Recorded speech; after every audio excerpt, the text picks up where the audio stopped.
Call this meeting of the Davenport Community School District Board of Directors to order.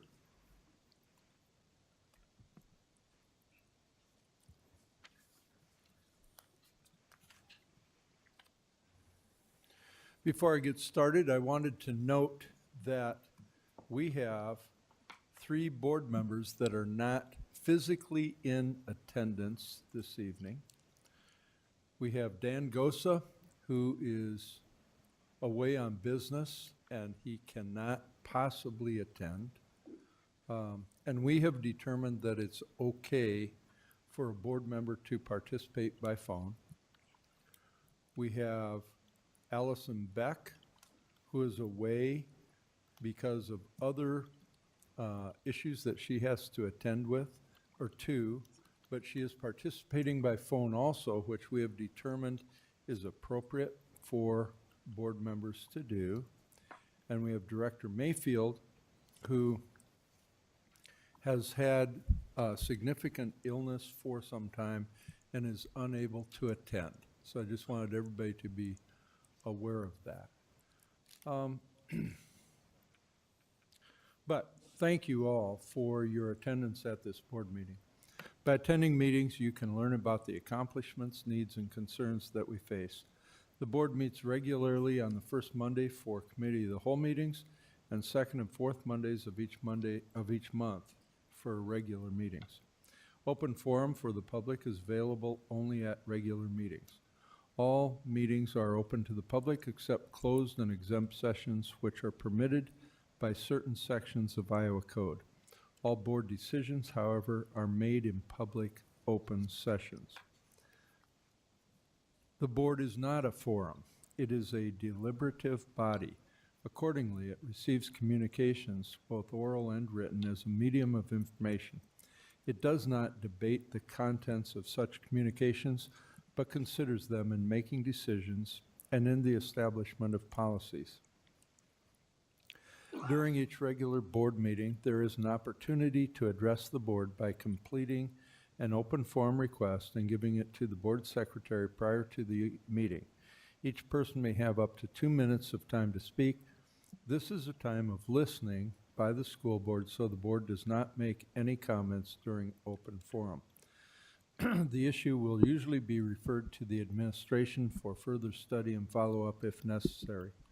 When the board president recognizes you, direct your comments to the entire board and limit your remarks to 2 minutes unless extra time has been approved by the board president prior to the meeting. The school board president will recognize one speaker at a time and will rule out of order other speakers who are not recognized. Only those speakers recognized by the chair will be allowed to speak. Comments by others are out of order. The school board president shall promptly rule out of order any discussion by any person, including school board members, that would violate the provisions of state or federal law, our open forum policy, or the statutory rights of privacy of an individual. To ensure that the board can conduct the important business of the district, the following guidelines apply to all members of the public who attend board meetings. The board asks that all members of the public treat open forum speakers, district employees, and the board with respect. Individuals are not permitted to engage in conduct that interferes with the ability of other individuals to watch the board meetings, interferes with the ability of other members of the public to offer comment to the board, or interferes with the ability of the board to conduct its business. Demonstrations during public comments, such as clapping or cheering in response to either public comments or statements made by board members, is discouraged. Those wishing to display placards, signs, and or banners may not block any attendee's view of the proceedings.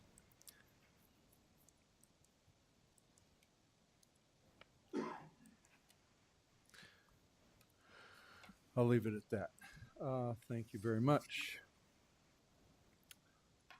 Director Hayes, would you please read our board priorities? Yes, I'll be happy to.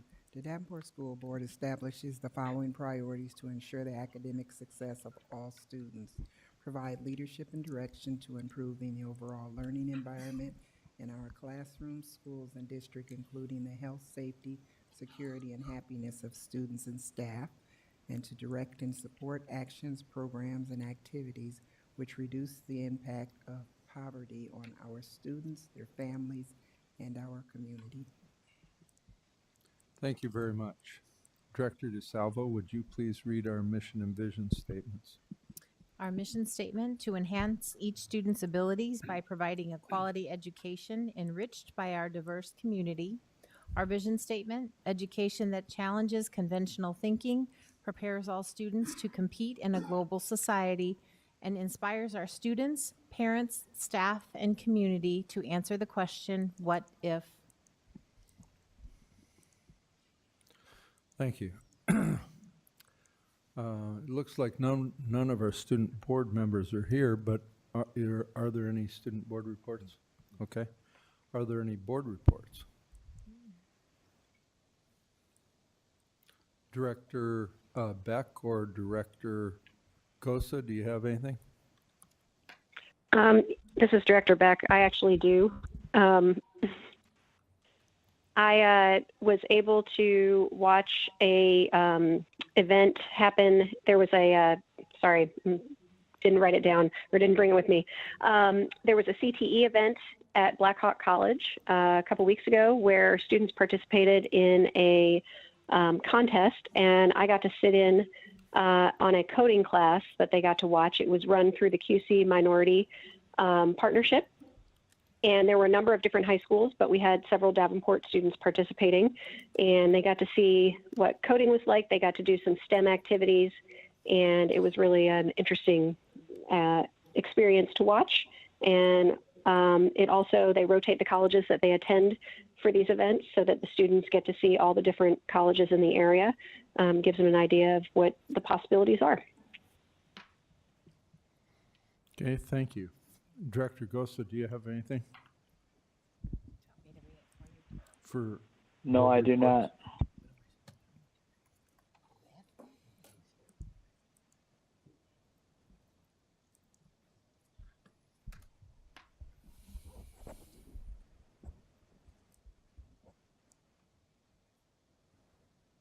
I just want to make a couple of comments. I have determined that it is appropriate for two things. One is for the board chair to appreciate and thank our community members, whether it's for participation in open forum or whether it's for being respectful during our meetings. I don't believe that it's inappropriate to be thankful for your respectful participation in our meetings. Second, I just wanted to point out that, and this has not been a board discussion, but it has been my determination that if police are supposed to be on our facilities for any reason, but especially if they're here for good purpose, that I do not think, and I'm speaking on behalf of the board, that the board does not believe that it's inappropriate for the police to be here. I just want to make that comment so that the public is aware there are certain times that we perform service for our community and we have been asked to provide that kind of security. So I want to point out that I think that's fine. There are no other board reports? Okay, we'll go to communications.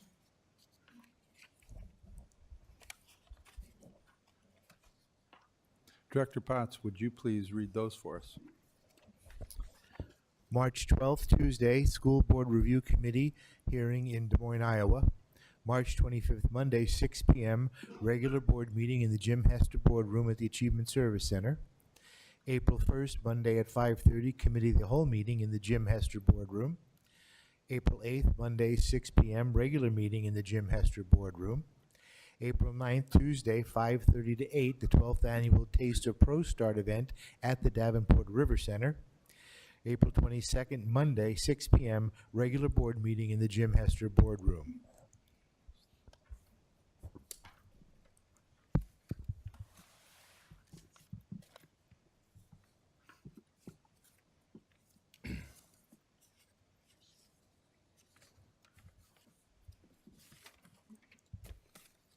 Next is open forum. Open forum is a time for members of the community to give input at a board meeting regarding school district issues or concerns.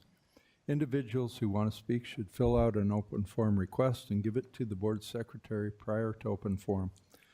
The board will not act on any issue presented during open forum if it was not published as an agenda item. The Iowa Open Meetings Law prohibits action on any issue that is not on the agenda. The president will set the amount of time allowed for individuals to speak during open forum. The board asks that no charges or complaints be made against individual employees of the district or community during open forum. Remarks that reflect negatively on the character or motives of any person will be called out of order. We have 3 open forum requests, and the 3 are Katerina Bolton, J Wall, Tyler Wagger. And if you would come up, give us your name and address, and then you'll each have 2 minutes up at the microphone. Thank you. We'll start with Katerina.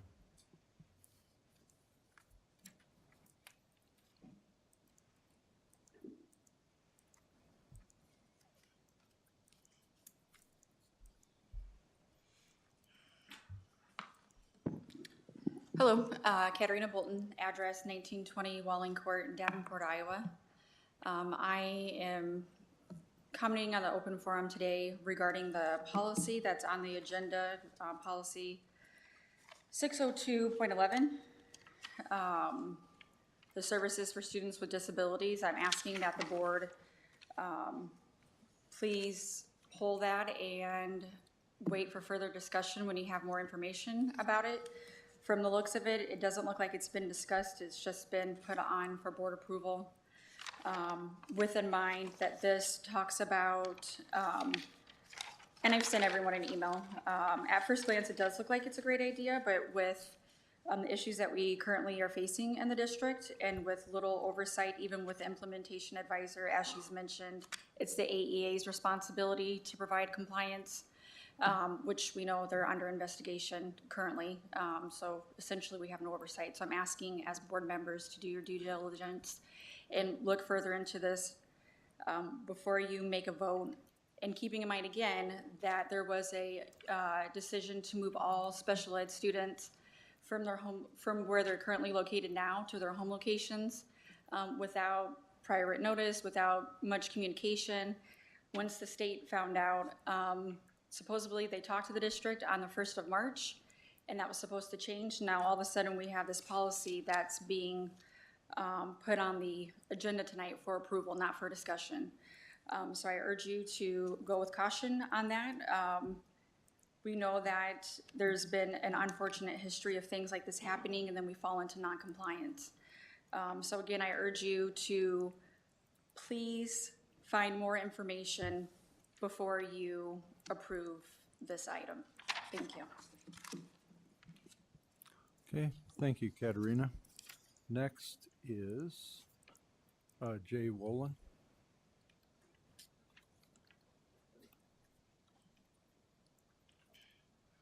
Hi, I'm Mervyn J Wall in the Unitarian Universalist congregation, as well as I represent Quad Cities Interfaith, their task force on ending the school-to-prison pipeline. My address is 2824 Tremont Avenue in Davenport.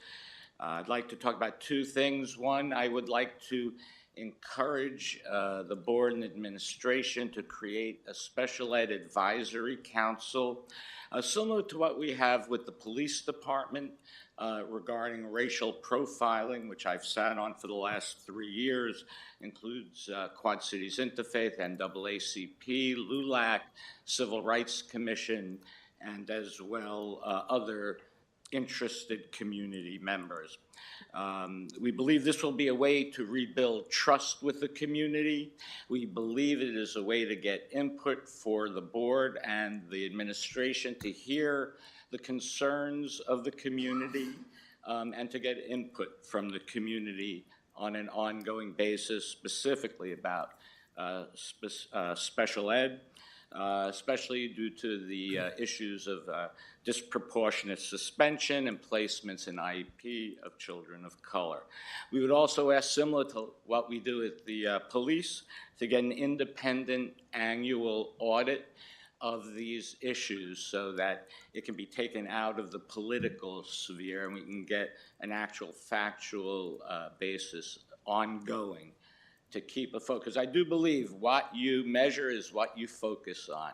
And so I would again encourage that as well. And to make that then an annual public report that goes out to the public. Secondly, I'd like to talk, I saw there was a policy about preferential targeting for businesses in Iowa.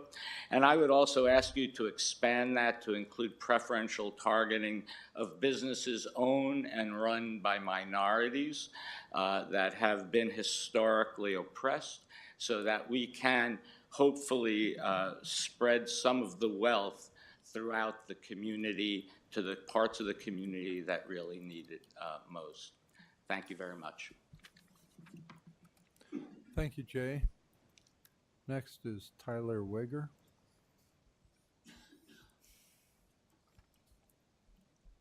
Hi, Tyler Wagger, 3328 East Kimberly Road, Davenport. I'm here reading a statement on behalf of somebody who is not able to be here tonight. Good evening. I wanted to address an item on the agenda for tonight regarding the exception to the policy to close an attendance facility. Proposed as a change is the following statement.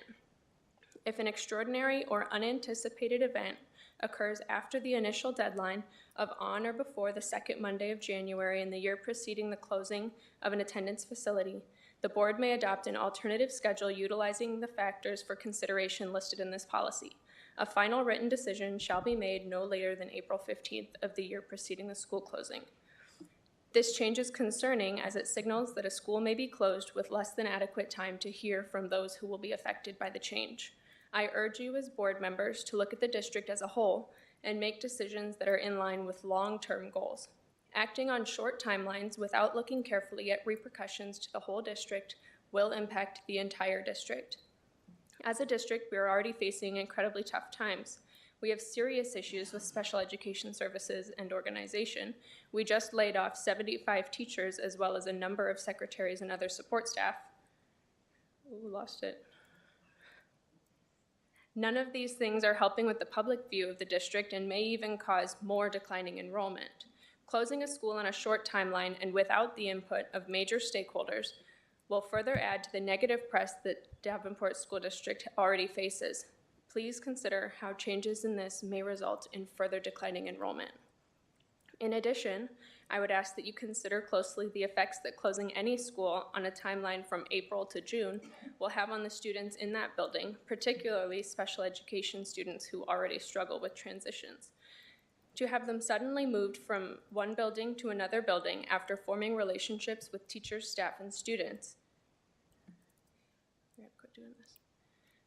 can create challenges and add further barriers to their success. Considering the already shaky ground we have in regards to special education, would this change in policy add to the already tenuous relationships with parents, and how would the state view the movement with little notice to these students? What would the resulting effects on the students be? One final consideration I ask you to make is to consider the impact on the staff of the district. With pink slips having come out just this past Friday to many first and second year teachers and others in the district, how will changing the policy to be able to close a school in a matter of weeks help instill faith that the district has the best interests of its staff in mind? While many of the staff in the district understand the difficult position we're in, how can we put them through not only knowing that they may be moved to another building, but that building could be closed within a matter of months? To keep quality staff, you have to make sure that they know you have their best interests in mind. Uncertainty kills loyalty and dedication. The staff and students of the Davenport district deserve better. I ask you to consider these factors when discussing the changes in this policy and to keep the vision of the district on long-term goals rather than making decisions that may solve short-term needs. Thank you. Thank you, Tyler. And thank you, Jay and Katerina. You know, as I was listening to you, I thought you've put a lot of thought into this, and it is important that we hear from all of our constituents, and it does affect the way that the board considers things. So thank you again. We'll move on to the consent agenda. May I have a motion? Mr. President, Director Hayes. I move the board accept the consent agenda as written. Thank you. Is there a second? Second. Is there any discussion? I'll call for the vote. Director Hayes. Yes. Director DeSalvo. Yes. Director Beck. Yes. Director Gosa. Yes. Director Potts. Yes. And my vote is yes. Motion carries. Thank you. May I have a motion regarding approval of bills? Mr. President, Director DeSalvo. I move that the board approve the following recommendation by administration for adoption of the bills from the bill listing periods of February 21st, 2019 through March 6th, 2019. Resolved, all claims presented to the board, having been duly certified as correct by the secretary, reviewed by the administration and board members, and they are hereby audited and allowed as just claims and warrants drawn on the treasury for the several amounts. Further resolved, the payments of claims and salaries be approved as presented for the periods of February 21st, 2019 through March 6th, 2019. Thank you. Is there a second? Second. Is there any discussion? All right, call for the vote. Director DeSalvo. Yes. Director Hayes. Yes. Director Gosa. No.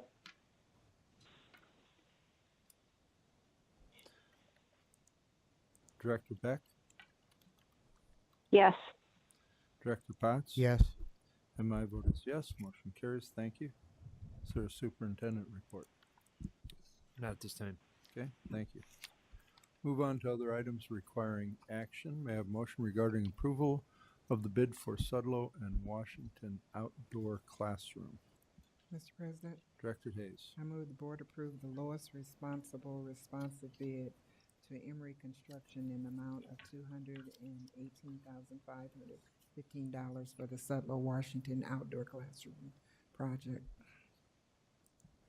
Thank you. Is there a second? Second. Is there any discussion?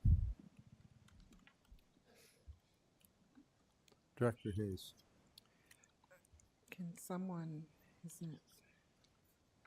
wondering if someone can explain where on the property exactly will this be positioned at? In the,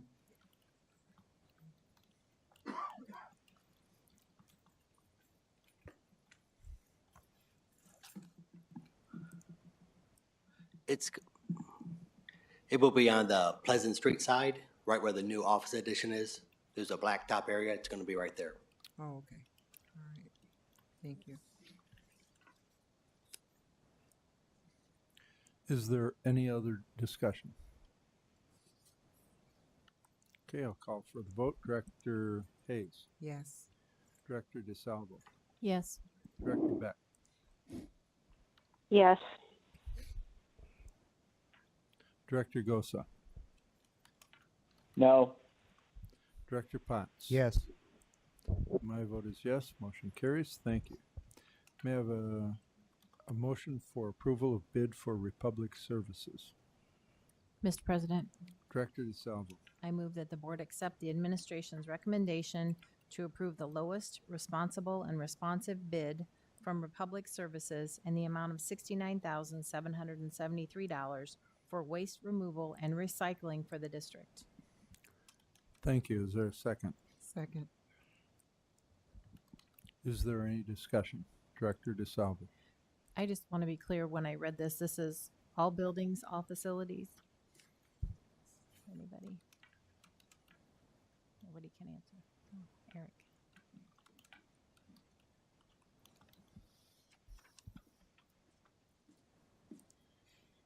Yes, it's for all buildings. I thought so, but thank you. I have a question. Sure, Director Beck. I guess it was a little confusing, the 3-year versus 1-year contract. Could you guys discuss that a little bit? Yes, the contract, the RP is for 3 total years, but a yearly price is listed. So the full contract will be for 3 times that number.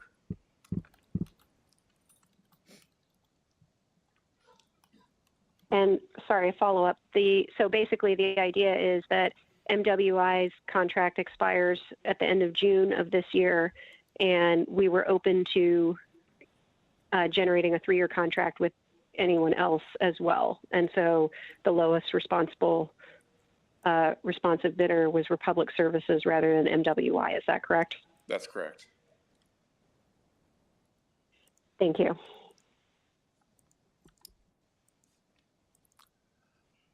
Is there any other discussion? Okay, we'll call for the vote. Director DeSalvo, Yes. Director Hayes, Yes. Director Beck, Yes.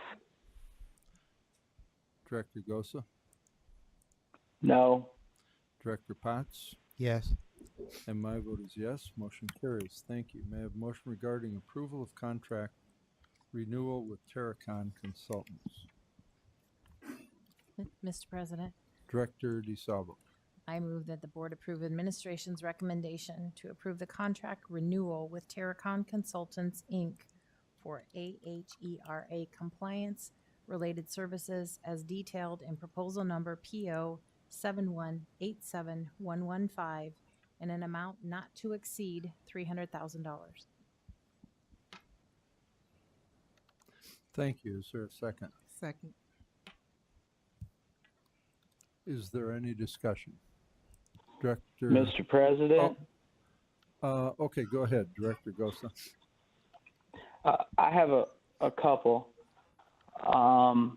My first one is, it looks like reading this over that they provide asbestos awareness training to up to 20 employees. Is that correct?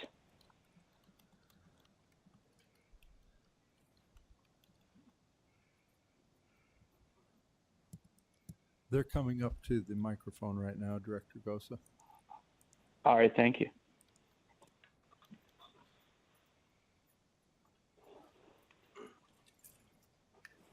That's correct. Okay, so this isn't offered to all of our employees because everybody could potentially run across this ACM. The custodians and the maintenance staff all take the training. And then I am the designated asbestos person, and if they have any questions, they can come to me if it's a school question. Okay, and it says they do like up to a 2-hour training. Every facility I've ever worked in, you watch like a half an hour DVD, which every employee should because they could potentially disturb it if it's in a classroom or whatever. But my other question is, it says that they do ongoing tests at locations where there's ACM. So are we not removing all of this stuff? Is there not a plan to have everything removed by a certain year? There's not a plan to have everything removed by a certain year. What we do is we have it tested before we start a project, and if it has asbestos, then we remove it before we begin the project. Okay, so my other question to that is, why do we not have something in place? Because I believe most facilities have to have that out by a certain year. And normally when you put the new stuff on, it's all marked that it's non-asbestos. Yeah, every time we do a project, we always get a letter saying that everything used did not contain asbestos. Right, so are we putting a sticker on that to mark it so we're not retesting it? We have red binders that every school has, and we update them every 3 years. And every time we take the asbestos out, it's updated in that binder. And that's one of the things that Turicon helps us with. Right. So I guess I would like to see you guys put some kind of plan together, because this stuff shouldn't be in our school within a few years. It should all be eliminated. I don't know what we need to do to get that done. And then my other question is, I see down in the bottom where they do the, I'm trying to get to it.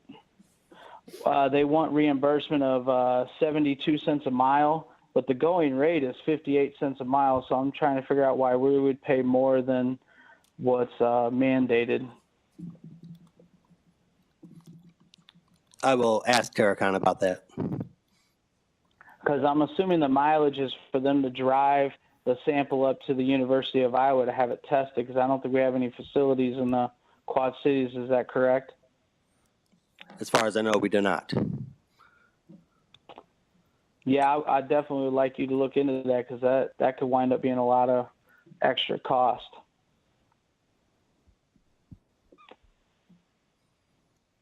And that was all I had. I just want to make sure that we get this stuff out of our buildings rather than just leave it there. That's all I got, Mr. President. Thank you, Director Gosa. Is there more discussion or questions? Director DeSalvo. Mr. President, Okay, go ahead, Director Beck.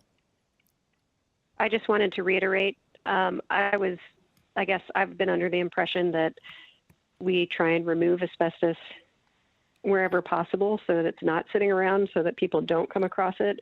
I'd like to add support to Director Gosa's suggestion that we come up with a plan to get rid of it, so that we don't have to continue to pay for sampling in the future. Thanks.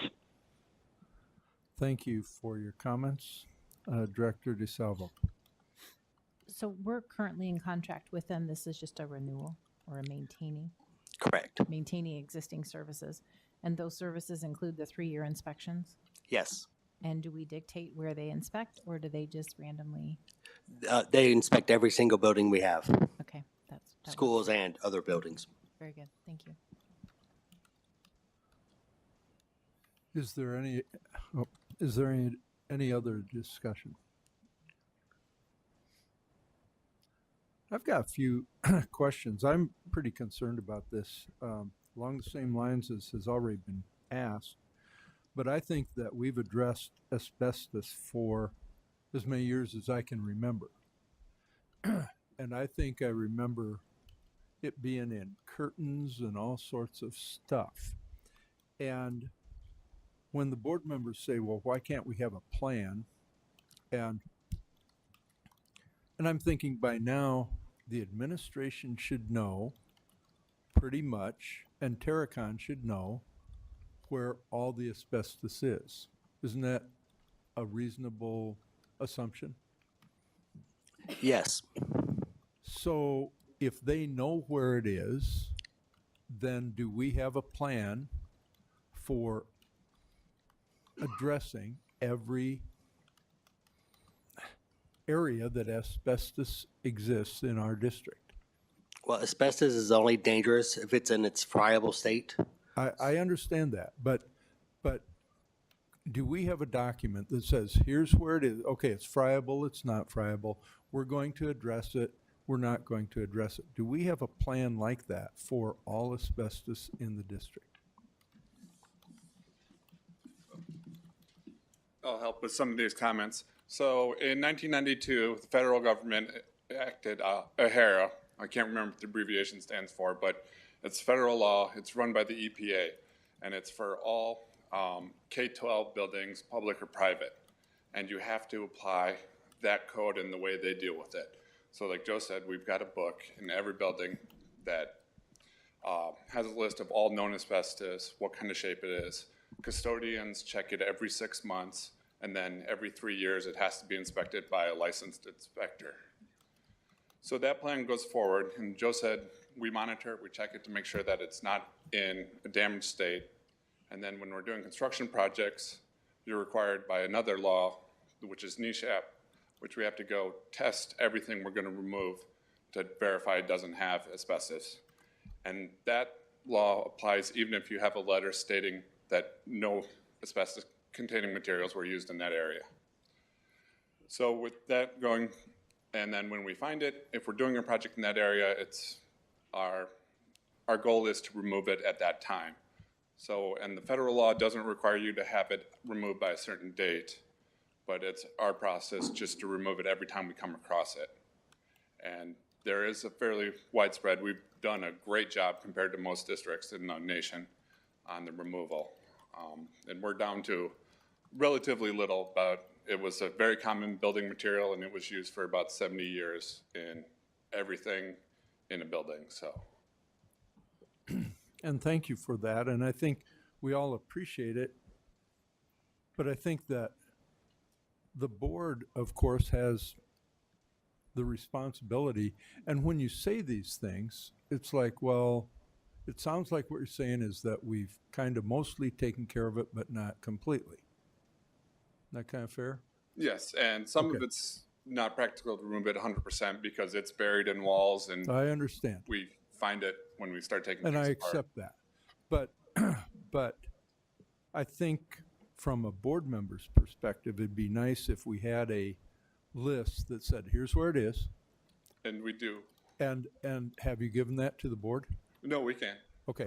I think that it would make the board more comfortable if it knew that this stuff is buried 50 feet underground and it's not friable and it's not going to hurt anybody.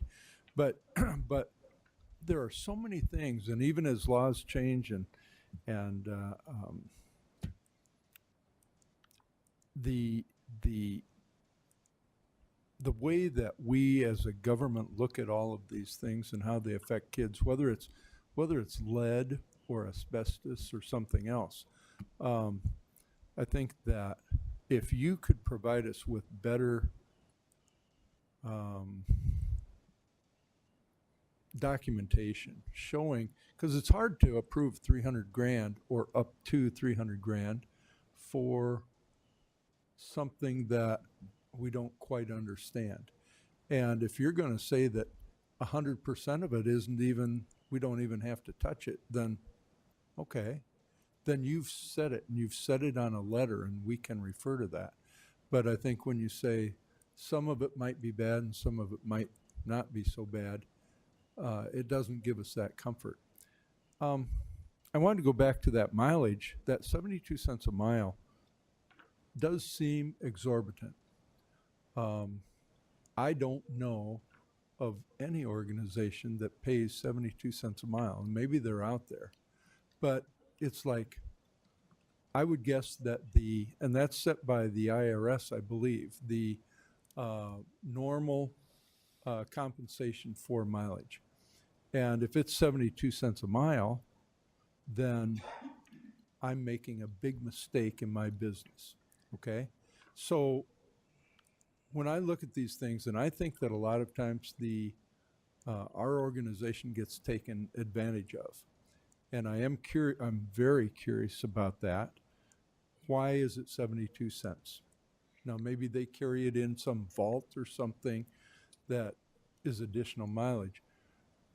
So my last question is there a sense of urgency to approving this contract tonight? Can we postpone it till the next meeting so that we could find out the answers to these questions? There's not an urgency. We could postpone it. Okay, and that won't cause any problems? No, sir. All right. Okay, so is there any other discussion on this item?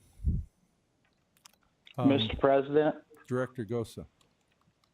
I just want to clarify, when he says friable, just so everybody understands what friable means, that means, say, a janitor sweeping the floor and they hit the insulation that contains ACM, right? And they knock it loose, that makes it friable. Or if it's a floor tile, it gets broke up or something, friable makes it airborne. Just to clarify, I am a licensed asbestos remover. I do take my abatement removal class every year. I'm very well versed in this because it's my line of work. So I just wanted to make sure everybody understood what friable meant. That you could potentially bump up against it, boom, it's friable. So it's not, I mean, it's a serious stuff that I know it was one of the best insulation materials ever. They put it in brakes and all kinds of stuff, but it's nothing to mess around with or anything. So I do hope that we get all the information on that and everything. But I just wanted to clarify what friable means so that if anybody's sitting there trying to figure that out, they know. Thank you. Thank you for that clarification. One other thing I had down as a note here is that you had indicated, one of you had indicated that it's handled on a by building basis. And it sounded like that meant not on a by district basis. Is that correct? The way that I understood it? The district has a plan for all buildings, but when you have as many buildings as we do, there's a plan for every building as well. I understand So all there's- buildings, but yeah. do we have a district-wide plan then? Yes. Do we know everywhere that this exists, in which building, in which section of the building, and as a district, we have 11,000 pounds of it, or whatever, however you measure it? No, we don't have a plan that would be like that. There's the HERA plan, which is our management plan essentially, and how we plan to deal with it as a district. And then each building has its own file. Okay, thank you. I'm getting ready to call the vote unless somebody wants to make a motion to postpone until the next meeting. Mr. President, Director DeSalvo. I move that we postpone the decision for this approval until the next meeting. As such time, we can get some more information about what the plan will cover, what's in our buildings, what each building plan covers, and what our district plan covers. Okay, thank you. Is there a second? Second. All right, is there any discussion on this motion to postpone? All right, I'll call for the vote. Director DeSalvo, Yes. Director Hayes, Yes. Director Beck, Yes. Director Gosa, Yes. Director Potts. Yes.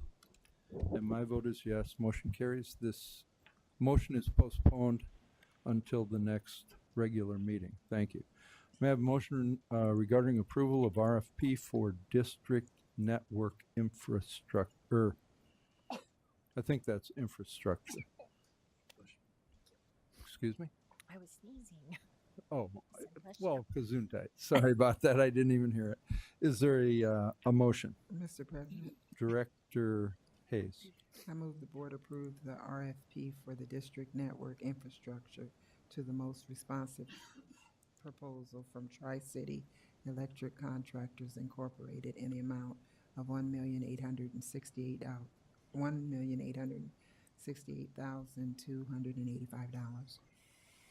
Thank you. Is there a second? Second. Is there any discussion? Director DeSalvo. So in reading this, it sounds like 80% of this cost is recoverable from the federal government. Is that correct? Or is that is correct. Okay. I don't want to make you walk all the way up for that. And can you just describe what this will get us, this infrastructure? What this allows us to do is install equipment that will further support our network and make it more stable than it currently is. Not that it's bad now, but recent increases in the intelligence of some of these devices that we'll be putting in will allow us to anticipate problems and lock them down before they become much larger and maybe affect more school building rooms and maybe the whole entire school because of someone plugging a port in incorrectly or a machine that's giving up too much information or something along those lines. In terms of, it's too chatty, not too much information. It's flooding the network with information, and so you lock that down and it saves the rest of the activity for the kids to get online and do what they need to do. Are we sharing this infrastructure with anybody, or is this dedicated to us? This is all dedicated to us. Okay. Thank you. Any other discussion? Director DeSalvo. You mentioned in here, and I'm trying to find it, and I'm not going to find it, but something about none of the responses to the RFP were what you were looking for. but that Tri-City was the most complete, but here it is, failed to provide equitable switches as requested. Can you explain that? Well, it's a fairly complex request that we were making. It spans all of our buildings, all of our closets, and there's a lot of information that people need to be able to perform a comprehensive bid. And what we found was that no one had actually accomplished that for us. We were very interested in some specific switches that would do exactly what we're hoping to do. It matches our wireless system so that they would connect well and share information the way they ought to. In addition to that, we're also trying to put in some uninterruptible power supplies, which in the event of a power failure would still keep our buildings up and functional for the duration of most of the incidental power outages that we have. So we're just kind of hardening our system with all of this. And the challenge is that that spans several different disciplines as far as providers. So Air Corps and Ruckus both bid their switches. We had two different opportunities for UPSs to come in. And then we had labor that was being done to get these things installed in a timely manner and get us up and functioning on them, some programming, some training. So we were really hopeful that they would partner up and develop solutions like Tri-City did. The only thing that Tri-City really failed to do was get us what we considered to be equivalent switches to the ones we were working for. So in that light, they were our most responsive bidder, and knowing that we could work with them to get the switches that we had requested made the most sense. They were the most affordable responsive bidder. What kind of security do you have, or is this is hardware, not software security? Like, how do you secure? If you could repeat that for me, I'm How sorry. do you secure an infrastructure? How do we secure it? Well, The network traffic, I guess, is what I'm, Yeah. What, if we're talking about the physical security of our system, no. Cyber. Securing it against firewall threats, that type of thing. All the system hardware that we're talking about here resides behind our own firewall, and then we have the added advantage of being behind the AEA's firewall in some regard. So there's a couple layers of protection there, and we're always very, very cognizant of what's going on out there to stay ahead of that. Some of our challenges come from inside. That's interesting as well. Okay, that's all. Thank you. Any other discussion?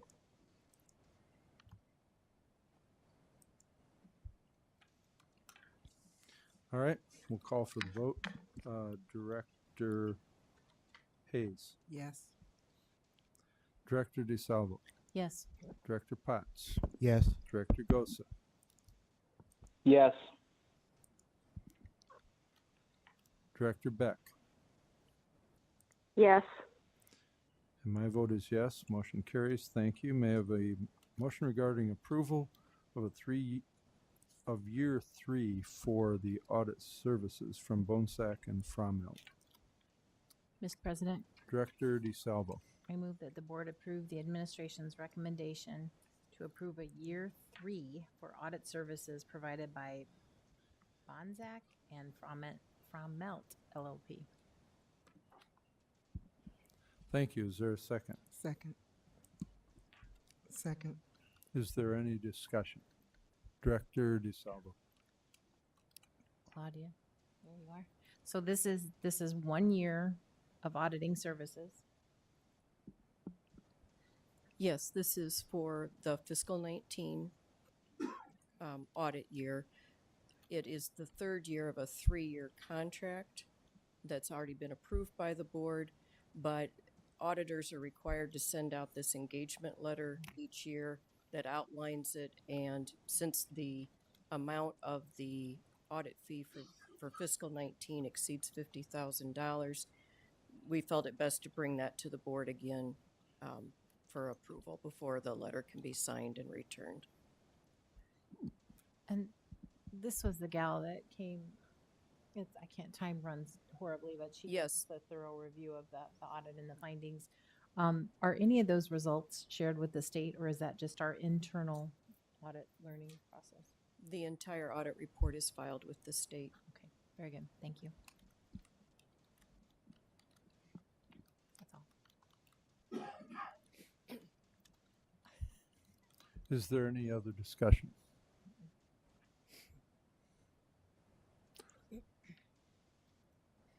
All right, I'll call for the vote. Director DeSalvo, Yes.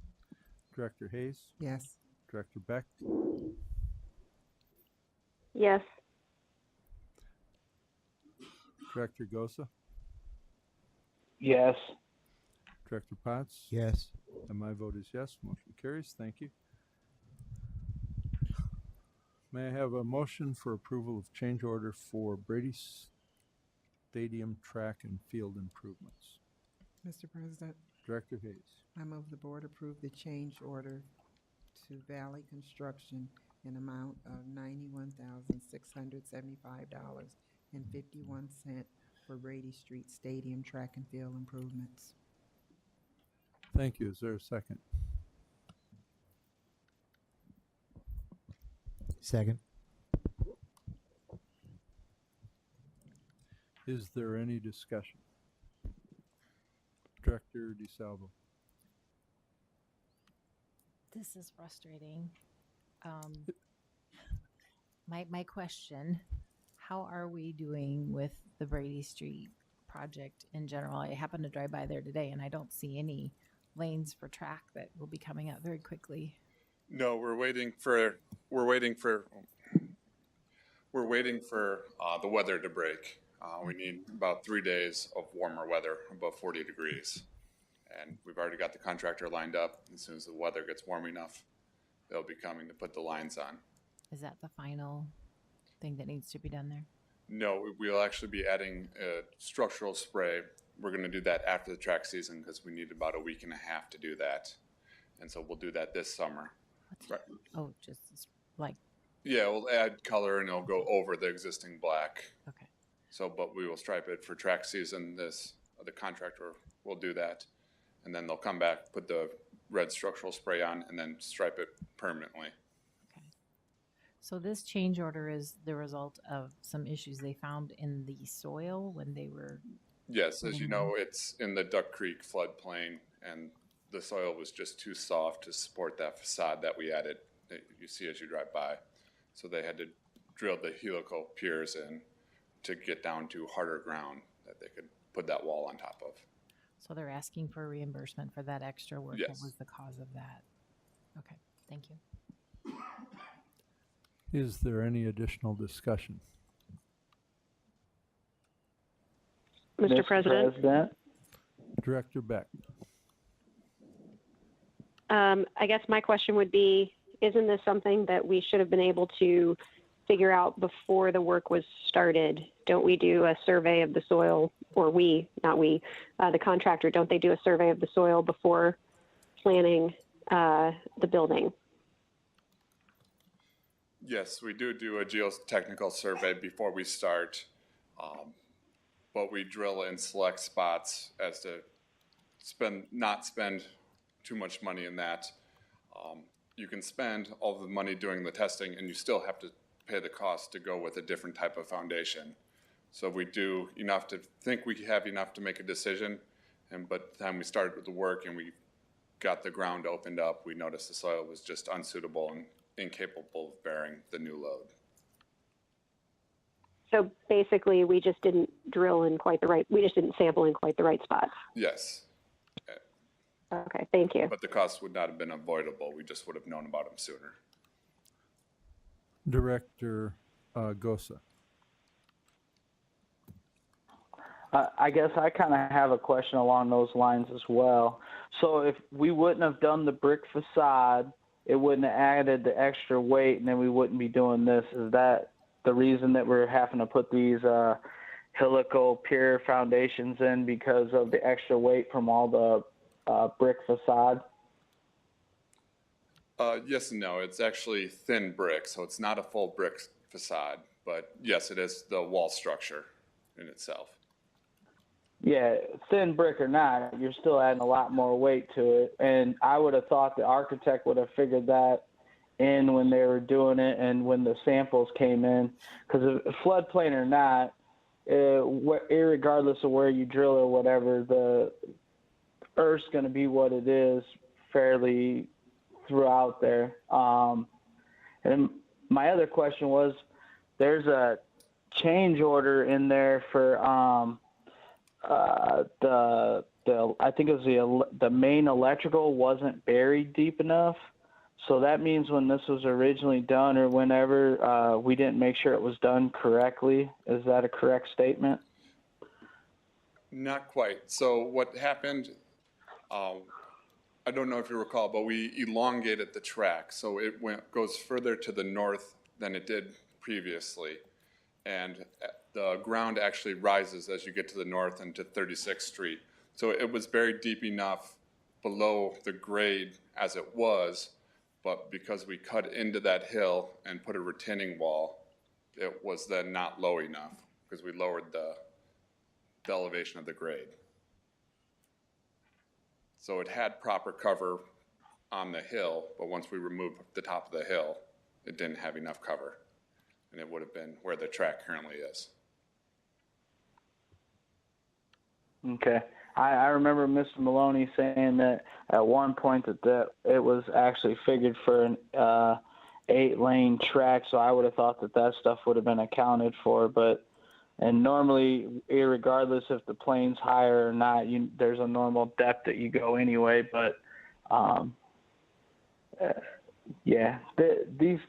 I don't know. This whole construction process, I think we need to start looking into it a lot more because it seems to cost us a lot more money than it's worth sometimes by, I don't know how I want to say that the proper way, but people not, I guess, accounting for things and looking ahead and doing what we pay them to do.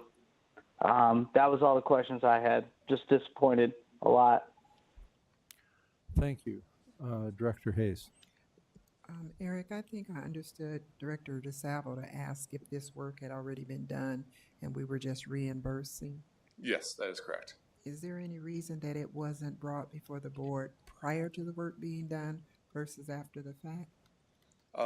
Essence of completion, the time it takes to bring something to the board, have it completed, and obviously we didn't have this pricing till January. We didn't have it approved, so it just would have slowed installed construction. Okay, and with that, I do have a serious problem with that. And the reason being is this is $91,000 more than we approved. Now we're almost obligated to pay them for something that was unforeseen to us all. And it would have been kind of nice to kind of inform us in advance versus after the work is completed.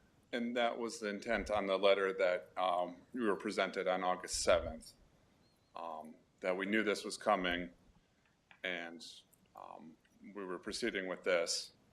And that was brought to you on the second memo there is one Mr. Maloney sent on August 7th and was in front of the board so that you guys had the knowledge that we were going this way.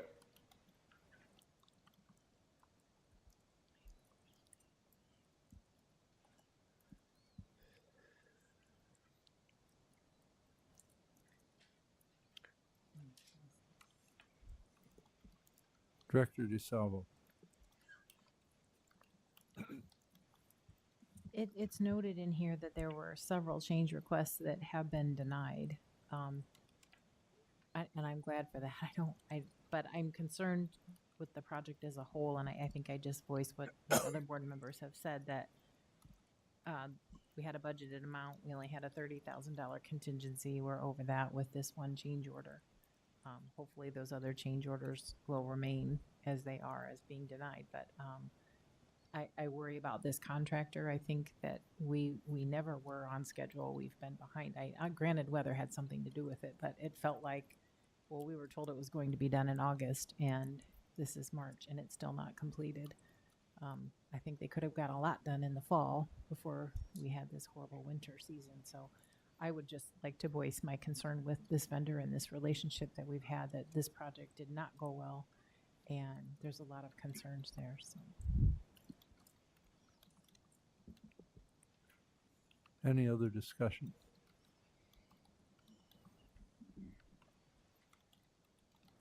You know, I think you can sense there is a sense of frustration from the board on this project. And when I look at this and I think, well, August 7th is quite a while back. And I'm thinking, and we could have been informed, and when we go back, the original project, there was a lot of discussion about that going from 6 lanes to 8 lanes. And should we not? It was not a unanimous vote to go in that direction, but the board ultimately decided, yes, we're going to do it for all these reasons. But I think the board depends on the representations of your contractors and you, the administration, that this is the way it's going to be. And and I think this is one of the things that's been alluded to by the board members is our contractors have to be right. And we can't be guessing. When that vote came up for 2 additional lanes, I don't think, if I recall right, I don't think there was any discussion about excess weight coming from the bricks. You know, I'm thinking, well, I'm trying to figure out in my head, how much do 2 extra lanes weigh? And I'm thinking about a lane, and I'm going, oh, okay. And maybe it weighs some number, 50 pounds a foot. But I know that the soil under there can handle 50 pounds a foot. And you would say that. Well, the weight and the track lanes are kind of 2 separate areas of the project. The trouble was on the very west wall, the facade that's visible from the street. That's where the weight issue was. I accept that, but that was not part of the presentation that was made when the administration was saying we got to get 8 lanes. That wasn't part of the discussion, at least as far as I can recall. They said we need these extra lanes. We're going to have to do something with the sand pits and all this other stuff, but not we're going to need to put in all sorts of an extra $100,000 of pilings because of something that's kind of ancillary to the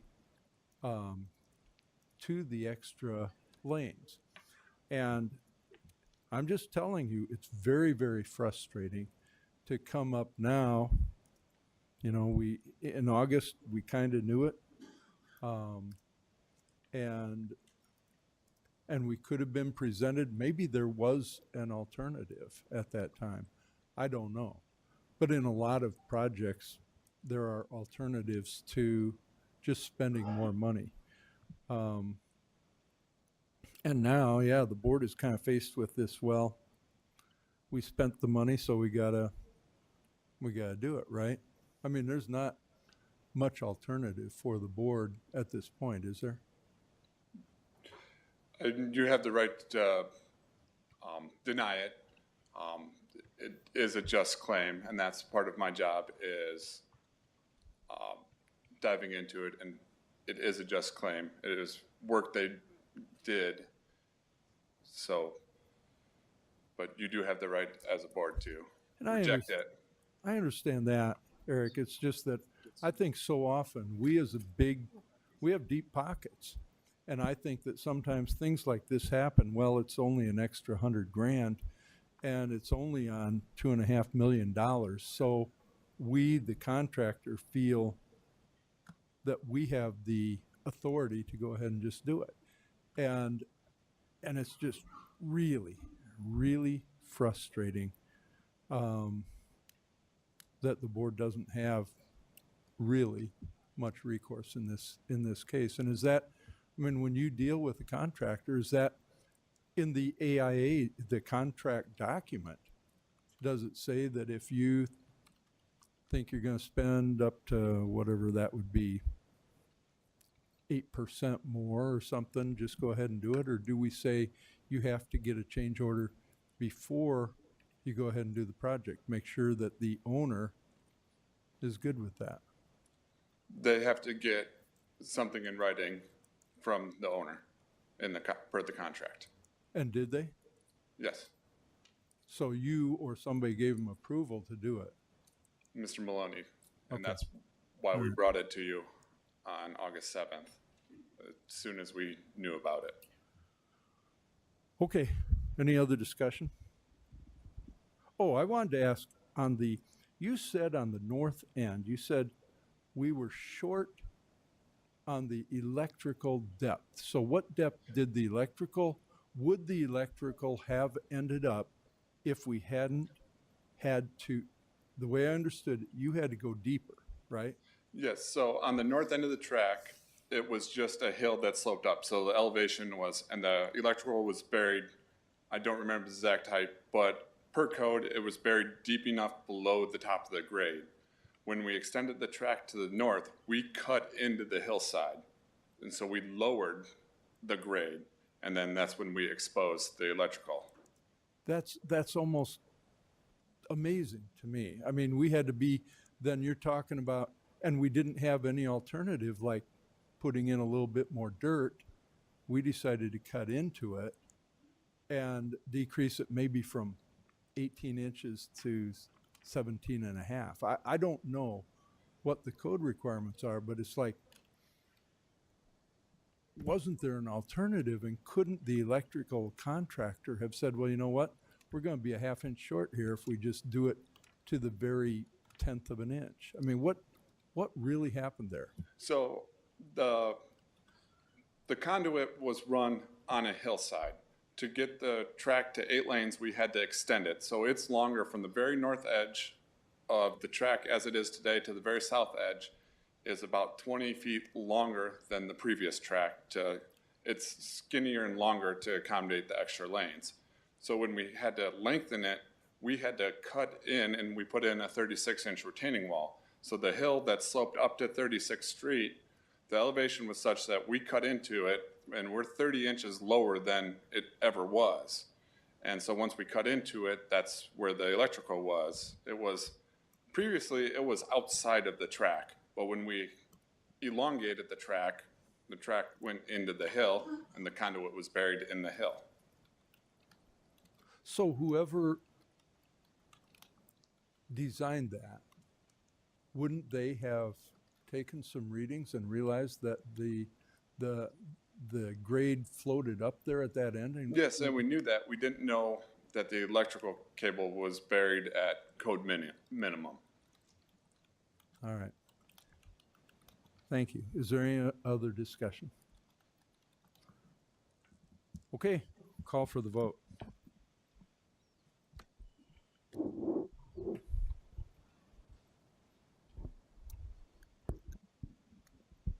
Director Hayes. Unfortunately, I feel we're in a catch-22. I did not vote for the project to begin with, and I'm going to have to vote no this time as well. Director Potts. Yes. Director Beck.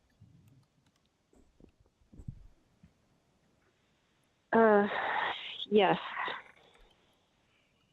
Director DeSalvo.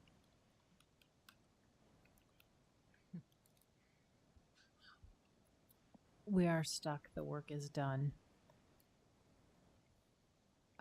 I hope we learn from these processes. I'm not a huge fan of this, but I feel we need to approve it and pay this vendor and be done with this.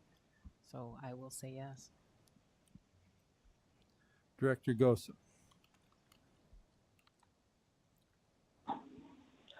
I'm along the same lines as Director Salvo. I'm really disappointed that this continually keeps to happen to us, but I'm going to vote yes as well because it's already been done.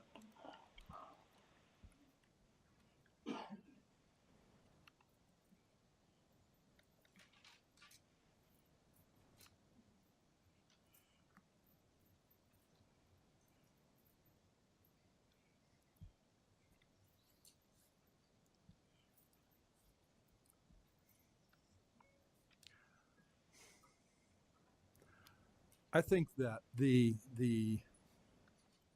issues that have been noted somehow, and I don't know if this is a policy issue or how we get around this, but I believe, yes, it has to be a learning experience. Yes, this kind of thing shouldn't happen, I believe. And I know things happen, and I say, yeah, and we can move forward, but normally I expect there to be contingencies and things like that in a contract But it's just incredibly disconcerting that the board is put in this position. So I'm going to vote no.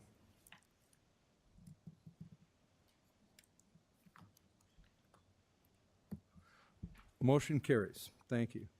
We'll move into approval of policy. Director Beck, do you have a motion? Yes, I have a motion, and then I'm going to ask for some input. I move that the board adopt policy 602.11, or adopt the recommendation of the administration to adopt policy 602.11. No, I didn't say that right, did I? I apologize. My page was loading very slowly. The policy committee recommends that the board approve the following policy, 602.11, special education. All right, thank you. Is there a second? Second.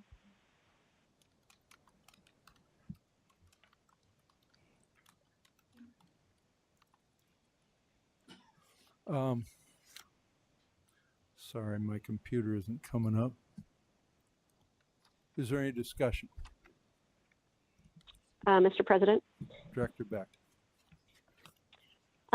In light of some comments that we received this afternoon from the public, I just wanted to ask Susan Downs, if she's there, and Sandy Schmitz to come down and explain sort of the rationale for the changes here and the broad brush with which we are trying to paint the policy. And then I do have a couple of questions for them as well, and probably for Superintendent Schneckloth. And I'm not really sure what the appropriate order to do these things in is. Maybe I should ask my question first. Whatever suits you, Director Beck. Okay. Well, I guess Interim Superintendent Schneckloth and Susan Downs would be the people to answer my question. We heard from one person, one open forum comment today, and in a couple of emails, that the state, claiming that the state does not approve of our current plan. And I'd like some clarification on that, because that's not something that we as the board have heard anything about. So I guess that's my first question. Okay, this is Susan, and Sandy's not here today. She's on vacation. Sandy Schmitz, Kim Hoffman, and myself did meet with a couple of members of the DE on March 1st. It was regarding, it was part of our phase 2, or sort of an after their visit for phase 2, when they did some interviews, and then they wanted to do some clarification of some things that they heard. The DE never communicated with us that we should not try to serve students in their home building. In fact, in the federal code, it indicates that to the best of our ability, we should be serving students in the building closest to their home. But the DE never communicated that with us. Okay. I guess I think maybe I'd like to suggest that you and Interim Schneckloth look into the source of this claim. I don't know where it came from, but we don't want things floating around in the public that are not, that are rumor and speculation. So thank you for clarifying that. I guess if you could just give sort of an overview and explanation of the changes that we've made, that we discussed and made in the policy, and that would be, I think, helpful for the board. Absolutely. So the draft of the policy, Sandy Schmitz and I worked on, and then we brought it, and actually Director Beck and Associate Superintendent Bill Schnaden and I then looked it over and actually made some more changes to make it more user-friendly. It actually, the policy that we had was fairly outdated in the language that it used, and so this was just to bring this policy up to date. Does that answer your question? And yeah, and if it's, I'm just going to ask for clarification, so it's out there. One of the things that we were trying to do, besides make it more user-friendly, was emphasize the fact that all buildings would be able to provide the same continuum of services, so that students could attend the building they would attend if they were strictly general education students, and that we also wanted to emphasize that students with disabilities are general education students first. Yes. But that doesn't mean that their individual needs aren't being taken into consideration, and that we were trying to emphasize also with the language that the IEP team includes parents, general education teacher, special education teacher, local area education agency designees, basically at a minimum, so that we were emphasizing the fact that this is a team effort. Am I remembering that correctly? Yes, yeah, exactly. We wanted to ensure that, and then also when we discussed it, that we wanted that for sure students' IEP services will be met, right? If they can't be met in their home building, then we would have to look at some sort of alternative. And sometimes when you look at the full continuum that a district has to provide, that can include a special school setting or a day school, that can include residential setting, that can be for students who are in the hospital. So obviously those would not ever be provided in their home building. And again, it really depends on the IEP team, and we are really focusing on, because we had a citation for the lack of individualization and predetermination, and we wanted to focus on the fact that IEP should be individualized and determined by the IEP team, and not as a directive from somebody outside of the team. Does that? Okay, thank you for that clarification. Yes, and I guess I would open it up now to the rest of the board. If they have any questions, now is the time to ask. And I can't see there, so I would ask maybe President Johansson to call on people. Yeah, I'll try to cover for you. Thank you, Director Beck. Is there any additional conversation? Director Hayes. Director Beck, one question that I had here on the first line of the policy, it states that the board will guarantee compliance. I feel guarantee is a strong word, and the reason I say that is that we're not in the buildings, and we've had issues in the past where we assumed that things were being taken care of and they weren't. But with this guarantee, how do we make sure that that's what's going on, short of someone going into each of the buildings, I guess, and double checking? That is an excellent question, Director Hayes, and I actually was happy to see that word in there. I understand your concern, but I think it's important that we understand that by law, we must provide or must comply with the IDEA, and we have to guarantee that our students are getting the appropriate individualized education services. As far as exactly how that oversight will be done, board members are certainly welcome to tour buildings, but I will ask Susan to talk a little bit more about that. I agree. I think we need to put it in here and we need to state it strongly. Clearly, we have several citations we're correcting because we were not in compliance. And so part of this is that the state will continue to review us to make sure we're in compliance. The AEA also they actually are our compliance oversight, and they have given us a lot of guidance on the changes that we need to make. And I guess that I'm not sure where to go with this, except that we need to be held accountable for this. We need to be held accountable. And I agree wholeheartedly. We need to be accountable as a district. I figure because the board has so many limited responsibilities that I'm not sure that the public is well aware of just how limited we are. And I feel as a district, it could be guaranteed, but as a board, some of these things we never see until after the fact. I would ask Director Hayes, do you have a suggestion for some language that we could use to tweak that? Yes, I just gave that, and I said, as a district, we will guarantee. Okay. So the Davenport Community School District will guarantee compliance? Correct. Okay.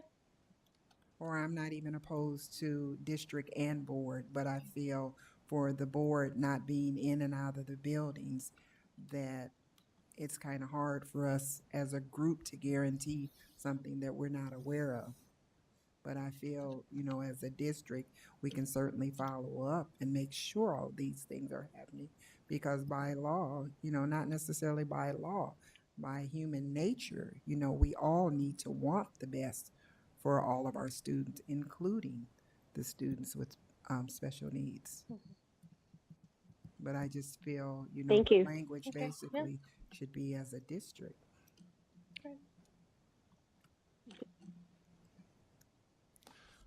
Anyone else? Director DeSalvo. I have a question. You can go. Okay, go ahead, Director Gosa. Since Director Hayes had brought this up, so the very first line, my question is, if we're going to guarantee compliance, which I have no issue with that, does that give the board authority with this policy that if whoever's in charge of this is not performing the way they should be and doing what they should be, the board has the right to remove this person from their position? Well, I can't answer that. You guys will have to. Yeah, I don't think Susan can answer that, and probably I'm the best prepared to answer that.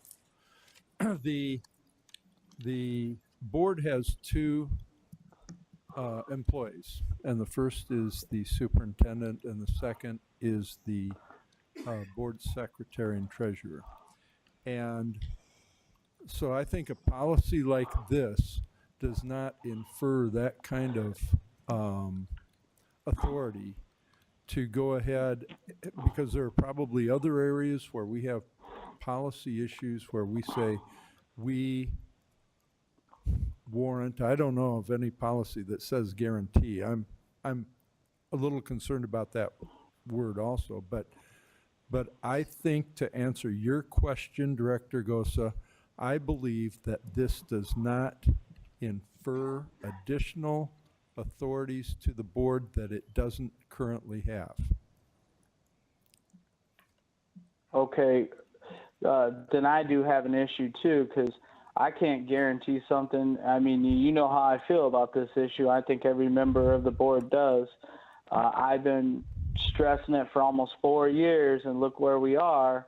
And had been done what I was trying to do, we might not be where we are. I don't want to say too much, but if I'm going to be guaranteeing this, then we should be able to do, and I understand the superintendent and the board secretary are our two employees, but if they're not making sure that this is getting done, then we need to step our game up, I guess, so that people understand that we're serious and we're not going to keep putting up with this stuff, I guess, is what I want to say. Thank you. I would defer to President Johansson. Is there a way to suggest that we would bring it up with the superintendent, or is that implied? How would something like that, because I totally get what Director Gosa is saying. We need to be able to follow up. If we're guaranteeing compliance, we need to be able to follow up and say, if this compliance doesn't happen, what are we going to do? What are the consequences?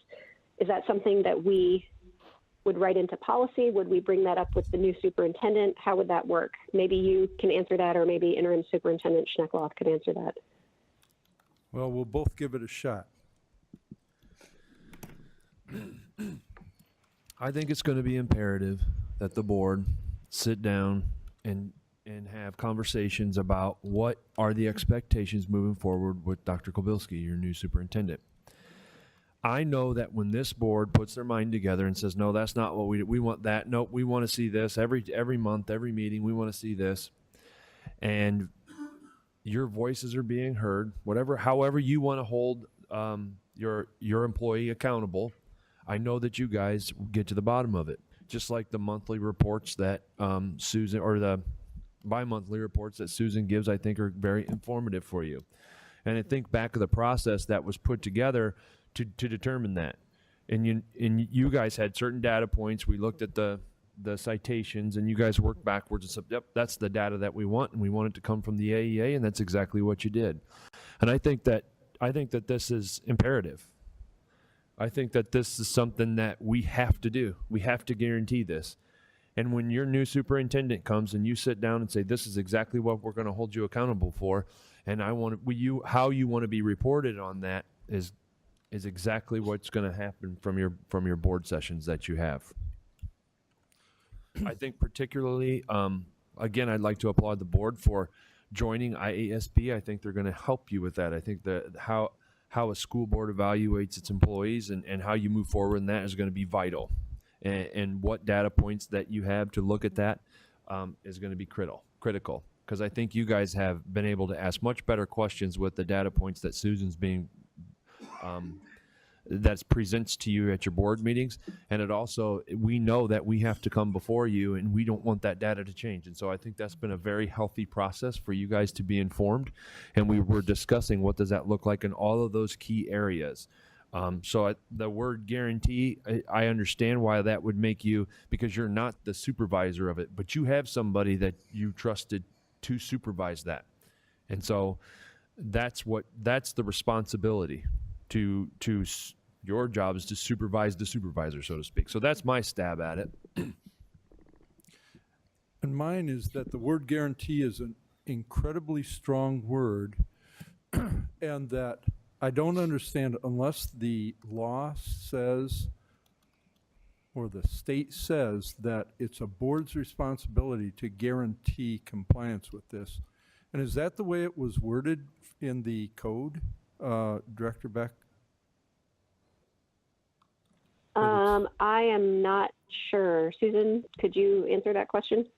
I don't know that it was in the code that way. The codes that were put up there are the ones that cover students with disabilities or individuals with disabilities. We can change the wording if you want.